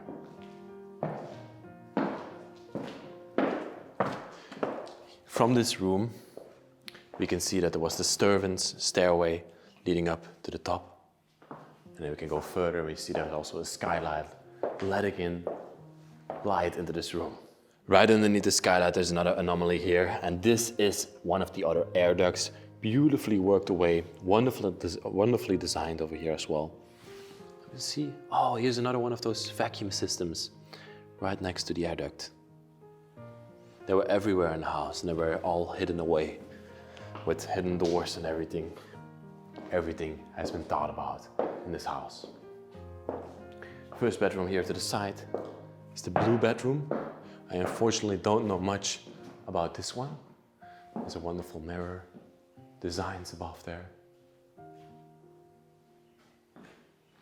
But from this bedroom, we can walk straight through the bathroom, was connecting on both sides. And then in here, we would walk into the little girl's bedroom. And this was the bedroom of Eleanor Jr. and Josephine. On this wall here, there were the two beds where they slept back in the time. Also, as you can see, there's a lot of decay in this room. It's falling apart. A very interesting thing about this room is that there's original drawings from the time the house was built in 1899 here on the wall. So the people that built this room drew on here, made measurements on here. But also a very interesting one that we figured out lately is that there's a drawing of the cook, the original cook that that Peter even had working here in Lynnewood Hall. And from this room, we could walk over into Eleanor and George, their bedroom, over to this side. And George is the one who died in Titanic in 1912. That was the husband of Eleanor. And Eleanor continued living in this room. This was a beautifully designed room back in the time, with a wonderful canopy bed standing here, and a lot of very beautiful furniture and rugs and everything in this room. The foundation invited a group of students to come and do paint analysis in this room. So they figured out that this color, this green color over here, was the original color of the room. That's the color that Eleanor had in her room in the time that she still lived here. It was a beautiful room. Wow. I also had a wonderful fireplace here, the center of the room, white marble, possibly also an Italian fireplace in this room. Here again, we can see another sample of that green paint coming back. And then from here, we could walk further and we would come into her boudoir. And the first thing we would see here on the side is a vault, a very heavy vault where Eleanor would store all her jewelry. Oh, nobody would steal from her in this room. Incredibly heavy. So we come into the boudoir of Eleanor. Beautiful boudoir with overdoors and design features all throughout this room as well. And recently, Ed found out something really interesting as well. Ed and the foundation, they all found it out together. There is actually another room here that I never even thought was a room. So if you enter in through this room, you can see that there was another bathroom behind here. Similar to the other one, but this one has a skylight above. Look at that. And this skylight actually comes out on the attic of Lynnewood Hall. We've obviously found a lot of different things in this building over the years. One of the most interesting discoveries was a bathroom that we didn't know was there. And that's in the west wing. It's actually in the boudoir, which is chamber B on the floor plans. It originally belonged to Eleanor Elkins Widener. And there's 3 doors that we thought were fake. Turns out only 2 of the doors were fake. And one of the doors actually opens up and there's a whole marble bathroom in there. The 2 ways that we discovered this, I don't know why we didn't see it on the floor plans, but we didn't. In the attic, there's like a hidden skylight. We noticed that first, and then we were down in the hallway, and one of our board members who had redone some of our floor plans for us realized that we had missing real estate. So the door that we thought was fake, we realized was real. And when we opened it up, they had no doorknob at the time. When we got a doorknob to open it up, we realized there was a whole bathroom inside there. So that was a really interesting discovery for sure. We're standing right now here on the attic of Lynnewood Hall, and there's like this oddly shaped skylight. And this one is the one above the hallway that leads to the bedrooms everywhere, letting in beautiful light into those rooms. It's very tight and cramped up here in the attic. It's the side attics. If we go further we come over to the main part of the attic. It's a very interesting part as well, because over here in the middle we have this big concrete box, and inside is the skylight for the great hallway, or what used to be the skylight, which unfortunately has been sold off. And above there are all the glass panels that would let in the light for the skylight, all covered up right now. And these cabinets all around here are all used for seasonal clothing, for velvets, for everything that they needed to store up here. This is the skylight above the stairway that leads to the galleries over there. That's also, unfortunately, sold off. You can come further through the hallway here. There's some very interesting things that we can look at upstairs here. If we go through this door here, we come above the galleries. So there's another skylight over here. The two skylights for the first gallery and the Rembrandt gallery. And this, everybody, was a technological marvel for its time. So the first thing I want to point out over here in this section is that they had these pipes. And these pipes were used to heat up this room in wintertime when the glass panels above were covered with snow. They would melt off all the snow so the light could come in and the galleries would stay lit. These panels above here, these metal panels, they would twist with the sunlight during the day to get the perfect angle inside the galleries for the optimal daylight to light up the paintings down there.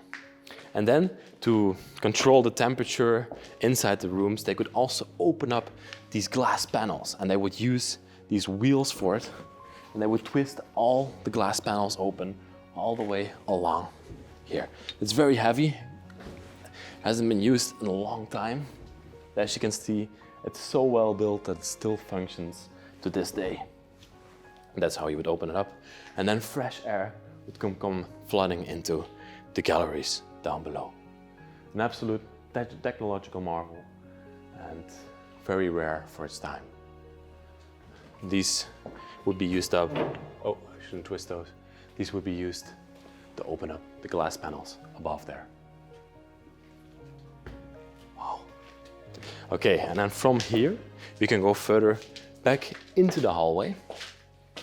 And at the top floors, at the attic space here, this would be the rooms for the servants. A great number of servants would work in Lynnewood Hall, and they all came from Europe. All the servants in Lynnewood Hall were Europeans, and they were fairly well treated, as documented. They were well compensated for their work in Lynnewood Hall. They all got their own room and seemed content with the work they did here. We'll now be heading over to the basement. We've got another couple of things I want to show you down there.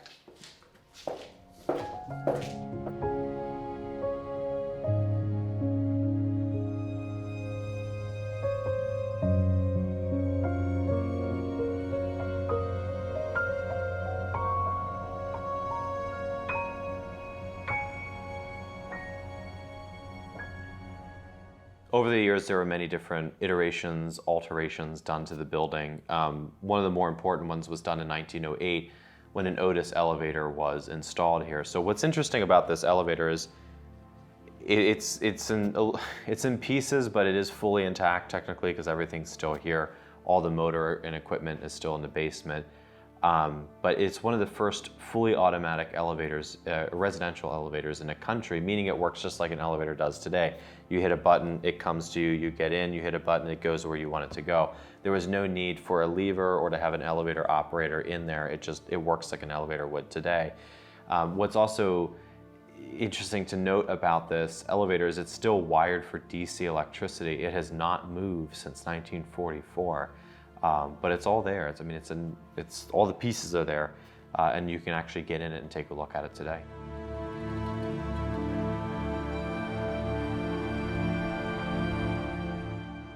Going further on the technological marvel that Lynnewood Hall was back in its time.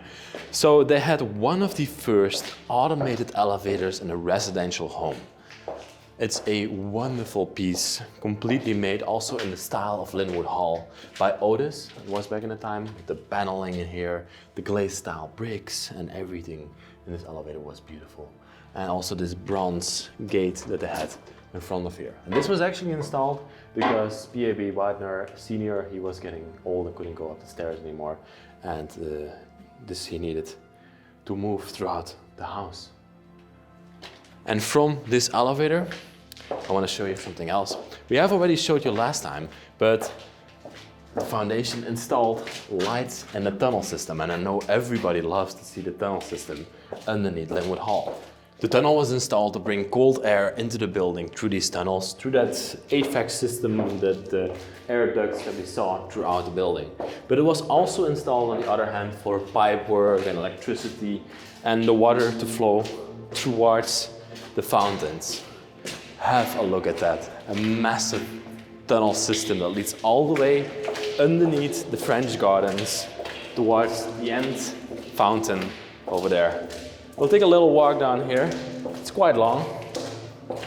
There's a wonderful piece in this mansion. Ooh. And you can immediately feel when you're walking through this tunnel that it was quite effective, because down here it's way colder than it was anywhere else in the building, so that we use all this cold air down here for the building itself.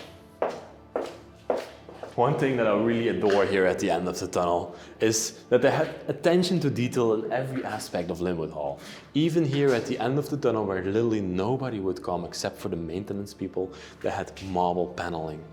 Like, just here, just because. And then down here at the end, we have a huge turbine and the water underneath here, the reservoir. Now we will have a look at the chef's office and the refrigerators of the kitchen. So this over here used to be the office of the chef. The chef that we extensively talked about in Eleanor's children's bedroom, where the drawing was of, and that lived in the outbuilding of Lynnewood Hall. All the cabinets, the vitrines. A lot of decay in this room as well. All the paint is shipping off everywhere. And attached to here, sinks and everything. Massive working tops.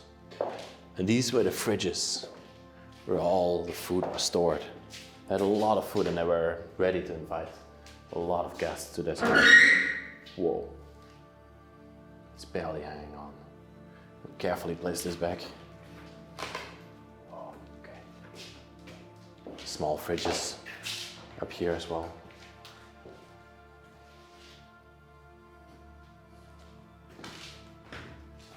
This was used to supply the kitchen, but there's another wonderful thing in this basement that we have to show. That's the wine cellar on the whole other side. So this is a stairway that would come down from the Great Hall into the basement of the place. And over here is something really interesting, because this was a display vault where they kept all their gold and silver medals and trophies that they acquired over the years from horse racing and everything else around it. So these vaults were full of gold and silver back in the time. And there is a wonderful vault.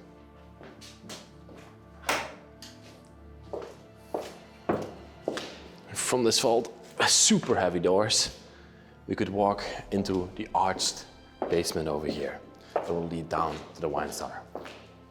A very interesting thing here in the basement as well is that there is also a vacuum system, a central vacuum system. They're all throughout the house, even here in the basement, and they're all interconnected to each other. I absolutely love those. And then at the end of the basement, we have the two big doors that lead into the wine cellar, a massive wine cellar. And the Widener family, they would always keep this wine cellar nicely stocked. Like throughout the year, it would be full of liquor and wine in here. And they had at any given point more than $300,000 of liquor and wine in this wine cellar. A very interesting fact as well is that there were 691 bottles of gin in this cellar.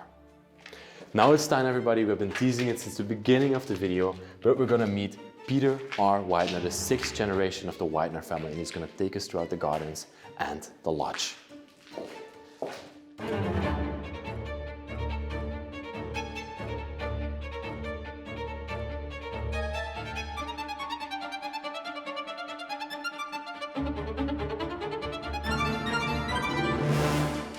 When the property was first built, Lynnewood Lodge was originally the carriage house and stables. So on the left side, you had the carriage room, and in the center part of the building, you had your saddle room, and on the right, you had the actual stables.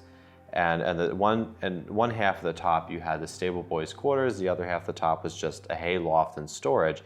So, and it remained that way till around 1917, 1918. Peter A.B. Widener II came back from his service in World War I with a great enthusiasm about German Shepherds. He wanted to breed these dogs, raise them. So it was Joselle Kennels until 1924 when Raphael got married to Gertrude Peabody out of New York. They were going to live here in this building with his parents, Joseph and Ella, and Gertrude said, absolutely no way, I'm not living in this building. Everything's breakable, everything is untouchable, and everything's priceless. I feel like I'm going to be walking on eggshells. I'm not living here. So they said, well, we're gonna go move elsewhere and we'll build a house. And Joe said, no, hold on. We're not using the carriage house anymore. We have motor cars and they're across the street. Let's gut this building and I'll turn it into a private residence. So of course in 1925, this entire building was gutted and turned into what we see it as today. And that's an 18,000 square foot private residential building. It's based off of the Petit Trianon at Versailles. And it's really a masterpiece in and of its own right. So a couple interesting things to note with that too. Coming back to the hall, this building was designed by Horace Trumbauer when he was just 27 years old.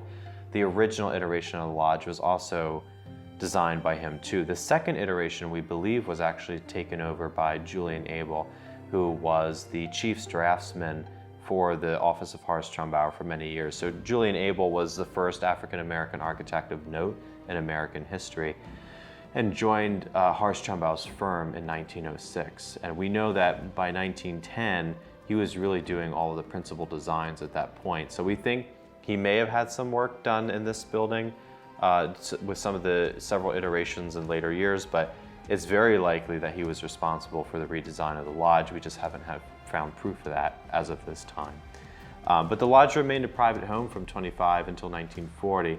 In 1940, PAB II and his wife and their children moved to the Barclay, which is a very ritzy apartment building in Rittenhouse Square in Center City, Philadelphia. And then many years during the seminary's time here, it was used as housing for seminary faculty.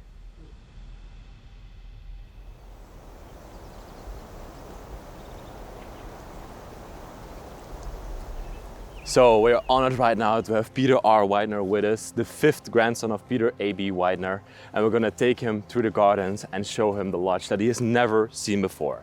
But first, Ed, can you tell us a little bit more about the formal gardens that we're walking through right now? Sure, so we're right now walking on a pathway that would have been traversed on a fairly regular basis here. This is all white crushed stone underneath here, and there's a giant circle in the middle. This was all the formal rose garden. It had big trellises and beautiful park benches. And right in the center here was a giant, several-ton white marble urn. Unfortunately, that was removed, but that was the focal point of the garden here. And right in the middle, you split to the left and the right, and there's additional pathways that go back to the house, but also continue down and meet at the front of the lodge here. It's beautiful. Peter, when you think about the family history or the personal information that got passed down to you over the history, is there anything significant that you want to share with us? I know, for example, that your grandfather used to reside in the lodge. Yes, from what I understand, he lived here for approximately 15 years or so. And I'd never visited Philadelphia personally until, oh gosh, maybe 5 years ago. Oh, wow. First time ever. And so learning about my family history living in Sheridan, Wyoming, has been a real treat. And then Edward is an amazing historian, so getting to learn about my family through a guy I just met, a few years ago has been pretty fascinating. He knows everything. Yeah, very much so. So we have old photographs and at home, and to see this stuff up close and personal it's very cool. That must be very special for you. Very cool. Yeah. We're coming up right now to the lodge. Ed, tell us a little bit more about the lodge, who built it, when we got it built, and what purpose was it built for? The lodge was built in congruence with the hall in 1899, and it was originally a carriage house and stables. When you look at the east facade here, originally there was a giant crescent door in the middle here and one on the right, and this was for your carriages, and you had your stable room in the middle. And then you had the horse stalls on the left. It actually had a porch here as well, and then there were 2 copper cupolas on top. After the culmination of the Great War around 1919 into the early 1920s, this became a kennels for the Widener's German Shepherds, and this was really spearheaded by PAB II, known as Arel, who served in the Great War. He raised shepherds here for a number of years. They were actually one of the first families in the US to bring German Shepherds over here and breed them on a large scale. And the kennels were called Josel Kennels. It was named after his parents, Joseph and Ella. In 1924, PAB II got married to Gertrude Peabody out of New York. And of course, they were invited to live in the big house, as the family referred to it. Gertrude said, absolutely not, everything is breakable, everything's untouchable. Yes. I feel very uncomfortable in this building, we're gonna move elsewhere. And Joe said, no, I don't wanna lose you. Let me gut this building, redo it, and I'll turn it into a private residence. So between 24 and 25, Horace Trumbauer returned to the estate to embark on this project. So there's a lot of significance behind the design of this building too, not just as what it served for the family as well. The family moved in here in 1925. That's an 18,000 square foot residence, and they lived here till roughly 1940. Wonderful. Shall we head inside? So are the etchings sandstone or? Yeah, these are all done in Indiana limestone, actually. It's the same as the hall. Oh. Shall we go inside? Absolutely. Yeah. Peter, did your grandfather ever tell you about living in a lodge, or? He didn't, you know, he was a really private guy. Most of what I've learned as of recent that wasn't from Edward, it's from my dad, and pretty private family history, really. Didn't talk a lot about a lot of details. He was raised in Lexington, Kentucky. Okay. Not from Philly. My grandfather was born in the area. And yeah, but no, we didn't have that kind of relationship. He died when I was pretty young. Interesting. So you're the descendant of one of the most important and influential people in American history. Like, how does that make you feel? I mean, honored. You know, people read about it in books, and I'm related to him, which is a little bit surreal to be here and be a part of that genetically. But I suppose I enjoy reading about it and learning about it, just like everyone else. Yeah. Interesting. Ed, you can take it over now. Like, can you tell us a bit more about the room we're standing in now and about the lodge? Sure. This is the stair hall. This is a 2-story room in the back. This is your main entertaining space on the first floor, your main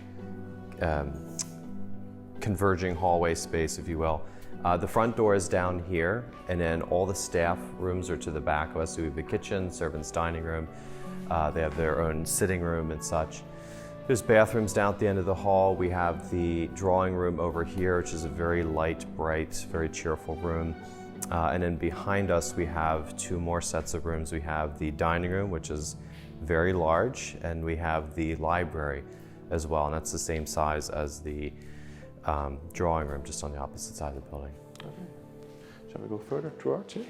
Yeah. So, Peter, looking at everything you learned right now about Lynnewood Hall and at the history of Lynnewood Hall, which part of it resonates the most with you? Where do you get the best feeling from? Well, so far, obviously, in the Lynnewood Hall. Yeah. Just from photographs I've seen, sometimes it feels like you've been there before because I've seen so many photos. But actually coming on the property is, yeah, it feels like you've been here before, even though you haven't, just because I kind of grew up seeing photos. Yeah, absolutely. It's like there's a lot of work to it. Yeah, absolutely. Yeah. Ed, is there anything that the foundation is doing right now with the lodge, or are there plans for it? So this year is the year of the master plan. We'll iron out everything that we're going to do in the future with this building. But some of the things that we've done currently are stabilization in terms of cleaning out the building and making sure that everything is shored up, that nothing's going to deteriorate any further. The building will eventually be restored, likely to its 1920s appearance. After that, we're not quite sure yet, but we will figure that out and let you know. Yeah. How does that make you feel that they are working on the building and that they're restoring the building and giving it new life? This is not an industry I'm familiar with, but I have to tell you, I mean, if they say they can do it, I think it's amazing. It's I mean, your family history. Right, and it's flattering that they're going to actually do that, and I would love to see it restored to how it was in the past. But to look at it seems daunting to me, but the preservationists that I've talked to that they worked very closely with, they think they can do it, so I think it's wonderful. It's wonderful. This house is child's play compared to the hall. Absolutely. That's 110,000 a little square side feet. project. Yeah, this is 18,000 square feet. But, you know, I think a lot of people forget that this house exists. You know, again, it's 18,000 square feet. It's not a small or insignificant structure, but it's here. And a lot of people don't know that it exists. And that's another thing that we really want to bring to the table with this project. We don't have just one, but two beautiful French-style homes here on the property. And this one has a lot to offer as well. It's a fairly significant piece of architecture. The design is based off the Petit Tournon at Versailles, and it definitely emulates that quite a bit. And the history here is also just as important as the hall. I mean, this was a home. The family lived here. They had an art collection here. You know, one of my favorite stories was when Joe redid all of this for the family. He did it to his taste, which, you know, of course he did. And Gertrude and Aurel moved in, and she changed everything. She changed all the paint colors. She changed all the furniture, the draperies. And Joe came over, was not pleased. Waited till they left on vacation, and he rearranged everything. He just had all the staff come over from the big house and rearrange everything the way that he wanted it again. And Gertrude and Aurel can't come home. She puts it back the way she wants it. Joe comes over, blows his top. They're not happy. So they have this little spat that goes on for a while. And eventually Joe sent over a footman with a silver tray with a check on it as an apology. And Gertrude tore the check up and threw it in the fireplace, basically saying, I don't want your money, I just want you to let me live how I want to live. And they actually went on to become really, really close. I think he had a lot of respect for her tenacity and her strong personality. Good question. Where do you learn these details? Your great-grandfather's book, Oh, Without Drums. Without Drums. That's a story right out of that book. That seems to know more than you have ever known. By like 30 times. Yeah. We're teaching each other, though. Yeah. We're teaching each other. There's a lot of stuff they know that I've never heard about. There's a lot of stuff I've dug up that they've never heard about. So it's a really good amalgamation of information. Well, the walls are crumbling in this building. Definitely needs a lot of work. Water's the #1 enemy to any building. Have you stabilized the roof? Not yet. No. Not yet. That's a whole future project. Yeah. So we're now entering to the bedrooms of the place. We Can are. you tell us a bit more about who slept here? Sure. So this down here is the former master suite. So this wall is not supposed to be here. And this is a boudoir. This is Gertrude's bedroom. This is PAB II's bedroom. So his great-grandparents, this is their suite. What do you think? I think it's fascinating. Yeah. Looking at the history of everything you've learned, like, is there anything you take from this in your own personal life? I mean, you're talking so many generations and a lifestyle that's so different from where, you know, what I'm accustomed to, living in Sheridan, Wyoming, and totally different. Do you still live this glamorous? No. No, it's wonderful though. I think it's very cool. Different architecture. I mean, it's humid right now. Probably shouldn't have a sweater on, but yeah, no, I mean, everything's different. Yeah. It's interesting. It's interesting to note too, this olive green color you see is original. This whole area was olive green, and then you have the original wallpaper in here for the boudoir on either side. You can also have a look at one of the bedrooms if you That's original? That is Oh, it is. not that mural. Oh, that. That okay. mural. No, that's wallpaper on the side. That mural looks like it's from Michigan. Yeah, that's probably one of the most confusing things that we found. I'm not really sure why it's here, and why it's so small. I don't understand the purpose of that at all. But yes, this bedroom over here is, you know, somewhat intact. Oh yeah. It seems like to be one of the better rooms in the lodge. So there's two of these rooms. They mirror each other. So you have this one, then you have the boudoir, and you have the other one on the other side. The other one, which was Aurel's bedroom, was subdivided by the seminary at some point. This one's still one whole room. We're currently doing some research on this wallpaper, but we have pretty strong feelings that this is probably original to this room. And you can also see the original overdoor there, and over here to my right. They're all still intact. Yeah, it's beautiful. That's Absolutely painted, right? beautiful. That's not a... No, it's an actual painting. Yeah, It's an actual painting. Yeah, there was a chandelier hanging up here, and we believe that blue is an original color. So there's actually there's a window, there's a ley light on either side that illuminates this from the side. It's kind of a unique skylight in that sense. Most people think of skylights as you have a ley light and a glass roof and the sun comes directly down. This one was actually lit from the sides. So this beautiful uplighting. We've also found electric uplighting up there too. So that would have been lit at night, but they probably had a French style pendant lantern or something here. I doubt it was a chandelier. Chandelier was probably a pendant. And then if you look, you can see outlets above some of these panels, which is indicative of art pieces. So there were paintings that hung up there at some point in time. I didn't even notice them. They're totally blended in. All the outlets. Yeah. These are 2 guest rooms, and then as we move down here, this is all the children's suite, as we call it. You can really get a sense of how large this place is. That's all your staff quarters back there. These are the little closets for the kids, probably for shoes, hats, gloves. Just watch your step right there. Oh, wow. So this room is the only room that has a fireplace mantle still left in it. All of them were sold at some point in time except for this one. What's neat about this room is this is the children's day nursery. So there's a night nursery and a day nursery in modern terms, the playroom, the children's bedroom.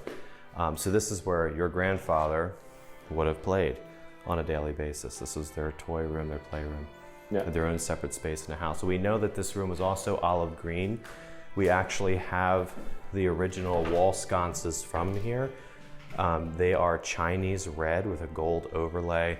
And then you have these beautiful red, gold, and green chinoiserie over door panels here. So it had a very oriental, bright, very 1920s feel in here. This would have been a very cheerful room to be in back in the day. This was literally where your grandfather grew up? Yeah, I guess. That's special, right? It's very cool. Yeah. And so over here then we have the bedrooms of the children. Yeah, to your left is the nanny's room, and to your right is the children's bedroom, and there's a little marble bathroom in between. Wow. And this was like in livable conditions in '96? Yeah, for the most part. How did this happen so fast? Decay. Water. Water. Water. Water is always going to be your number one enemy with buildings. So this, the roof, when the previous owner had the property, they put a rubber material down on the roof called EPDM. It ended up causing about 10 more problems than it solved because they didn't have it. The intentions were good, the idea was good, but they didn't understand the design of the building. So all of our downspouts in this building and the hall are interior, and it goes for the gatehouse too. You can actually see one of them right there. It's running right through the wall. They're cast iron 6-inch rounds. And what happened was in the hall, many of these got clogged and they froze and they imploded. These ones were clean taken offline because when they laid the EPDM down on the roof, they covered up all the drainage. So therefore creating a ponding effect on the roof, you can understand why that would be an issue. Yeah. So that's why this Lots is of weight. the way it is. The good thing is the building, like the hall, is all brick. There are steel I-beams. You can actually see one going right over our head here. There's one underneath of us here, I believe, and there's one right here spanning these 2 corbels on either side of the staircase. So there is steel and concrete and such in here. There's more timber in the structure. There's no timber at all in the structure of the hall, but there is timber here because this was originally a carriage house. But the steel and the brick, it's what's keeping her all together right now. I dug a whole trench last summer. It's the crazy stuff I do. I dug a trench to find the stone. It's all here, it just is settled. What are these, Ed? These are plinths. These grooves. Yeah, these are granite plinths. So these had giant trellises on them. Beautiful trellises with roses. Okay. They had chains coming off them with posts on either side, and their roses would grow here. That would have been wonderful. And they had circular benches with trellises in each corner of this area. But you see the pathway comes out here. You can see it. You can see the brown striping. Oh yeah. Are you looking to bring this all back? Oh yes, absolutely. So this is the very edge of the pathway here. This actually goes back this way and it loops back to the right. Same on the other side. It's a mirror on the other side. And the pathway comes out right there. You see that brown stripe? That's your pathway. There's old aerial photos that'll verify that, Yep. for sure. And yes, I have dug all this up periodically. I go along and I dig and I find a stone that tells me where to go. So this is the pathway. This would all be part of the formal gardens back then. Yes. Wow. Very, very expansive. This is all beautifully manicured lawn. You know, the pathway here, more manicured lawn. The weeping beech trees on the other side of these are original. The Japanese maples are original. We also have a couple pretty rare specimens of magnolia. Those are original. We have oriental spruce, Norway spruce. Those are original. A lot of the trees here were imported from overseas. I know it doesn't look like it, but it's all pink marble. Under the water? No, the Oh, this, the yes. stone, the masonry work here. It's all pink marble. You can see it here. Oh yeah, inside you can see it way better. Yeah, when you hold it in the sun, you can see the pink.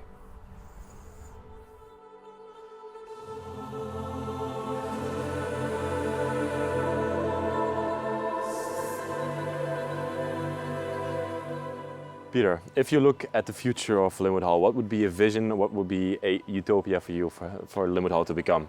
I think we all have from 30,000 feet, maybe the same idea, an incubator of education in the decorative arts, art, construction, and then in my personal desire for culinary arts. I would love to see a restaurant of French cuisine with Michelin chefs and chefs coming here to be trained by the best in the world, and people from around the world to desire to have a dinner at Lynnewood.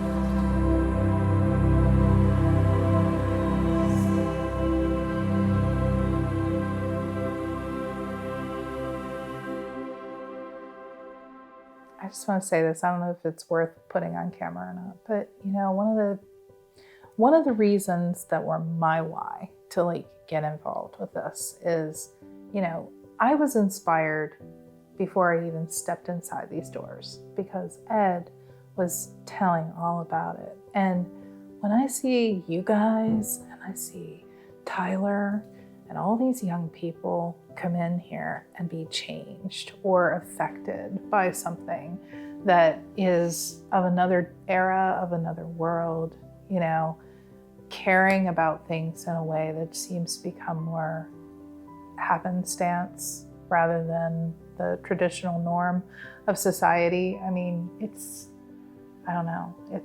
creates, that just alone is inspirational to me. That's why I think the educational aspect is so important, because to be able to see that effect, when we bring people through here, you can see how it affects them and how it changes them.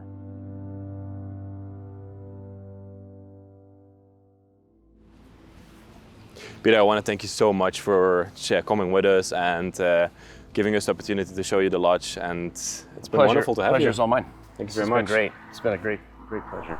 And thank you for coming back. It's been 2 years since you've done your video, and we were just on the cusp of making this happen for the foundation at that point, and now we've reached that hurdle. We've climbed the mountain that so many people thought was insurpassable, and it's just really an honor to be here. It's an honor to have Mr. Widener a part of the project as well. Mr. Peter Widener. Yeah. It's so rare, though, that the original families of these properties ever have an interest in getting back involved. They've been so enthusiastic and supportive, and it really, truly is an honor to have you. I think a lot of it is living in Wyoming. The curiosity gets you, and I didn't grow up seeing these things, and so getting to come back and see it's been awesome. Must be wonderful for you. Edward and the whole crew have done a wonderful job so far, and I'm excited to be a part of it and push it forward. Very proud of you guys with the work you're doing. And thank you for highlighting all of it too, because I just want to put a plug in too for Bros of Decay that they really gave us a platform. Right before we got the money to buy the property, they gave us a huge platform, and it was an absolute lift to our efforts in the project, and you were a major part of that, so thank you for everything that you guys have done. Leslie and Danny. So you hear it. Thank you very much, Ed. And we just want to emphasize that the links are in the description. If you want to support the Lynnewood Hall project, do so. They deserve everything, every help they can help. So thank you all so much for watching this video. Thank you, Peter and Ed, for coming with me and showing me everything. And we see you next time, another episode. Bye-bye.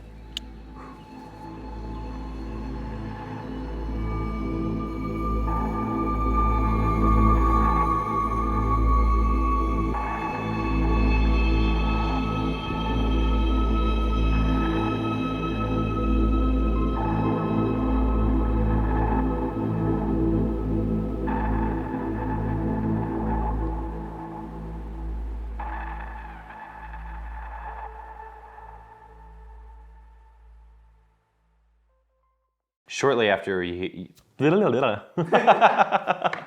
that in the outtakes.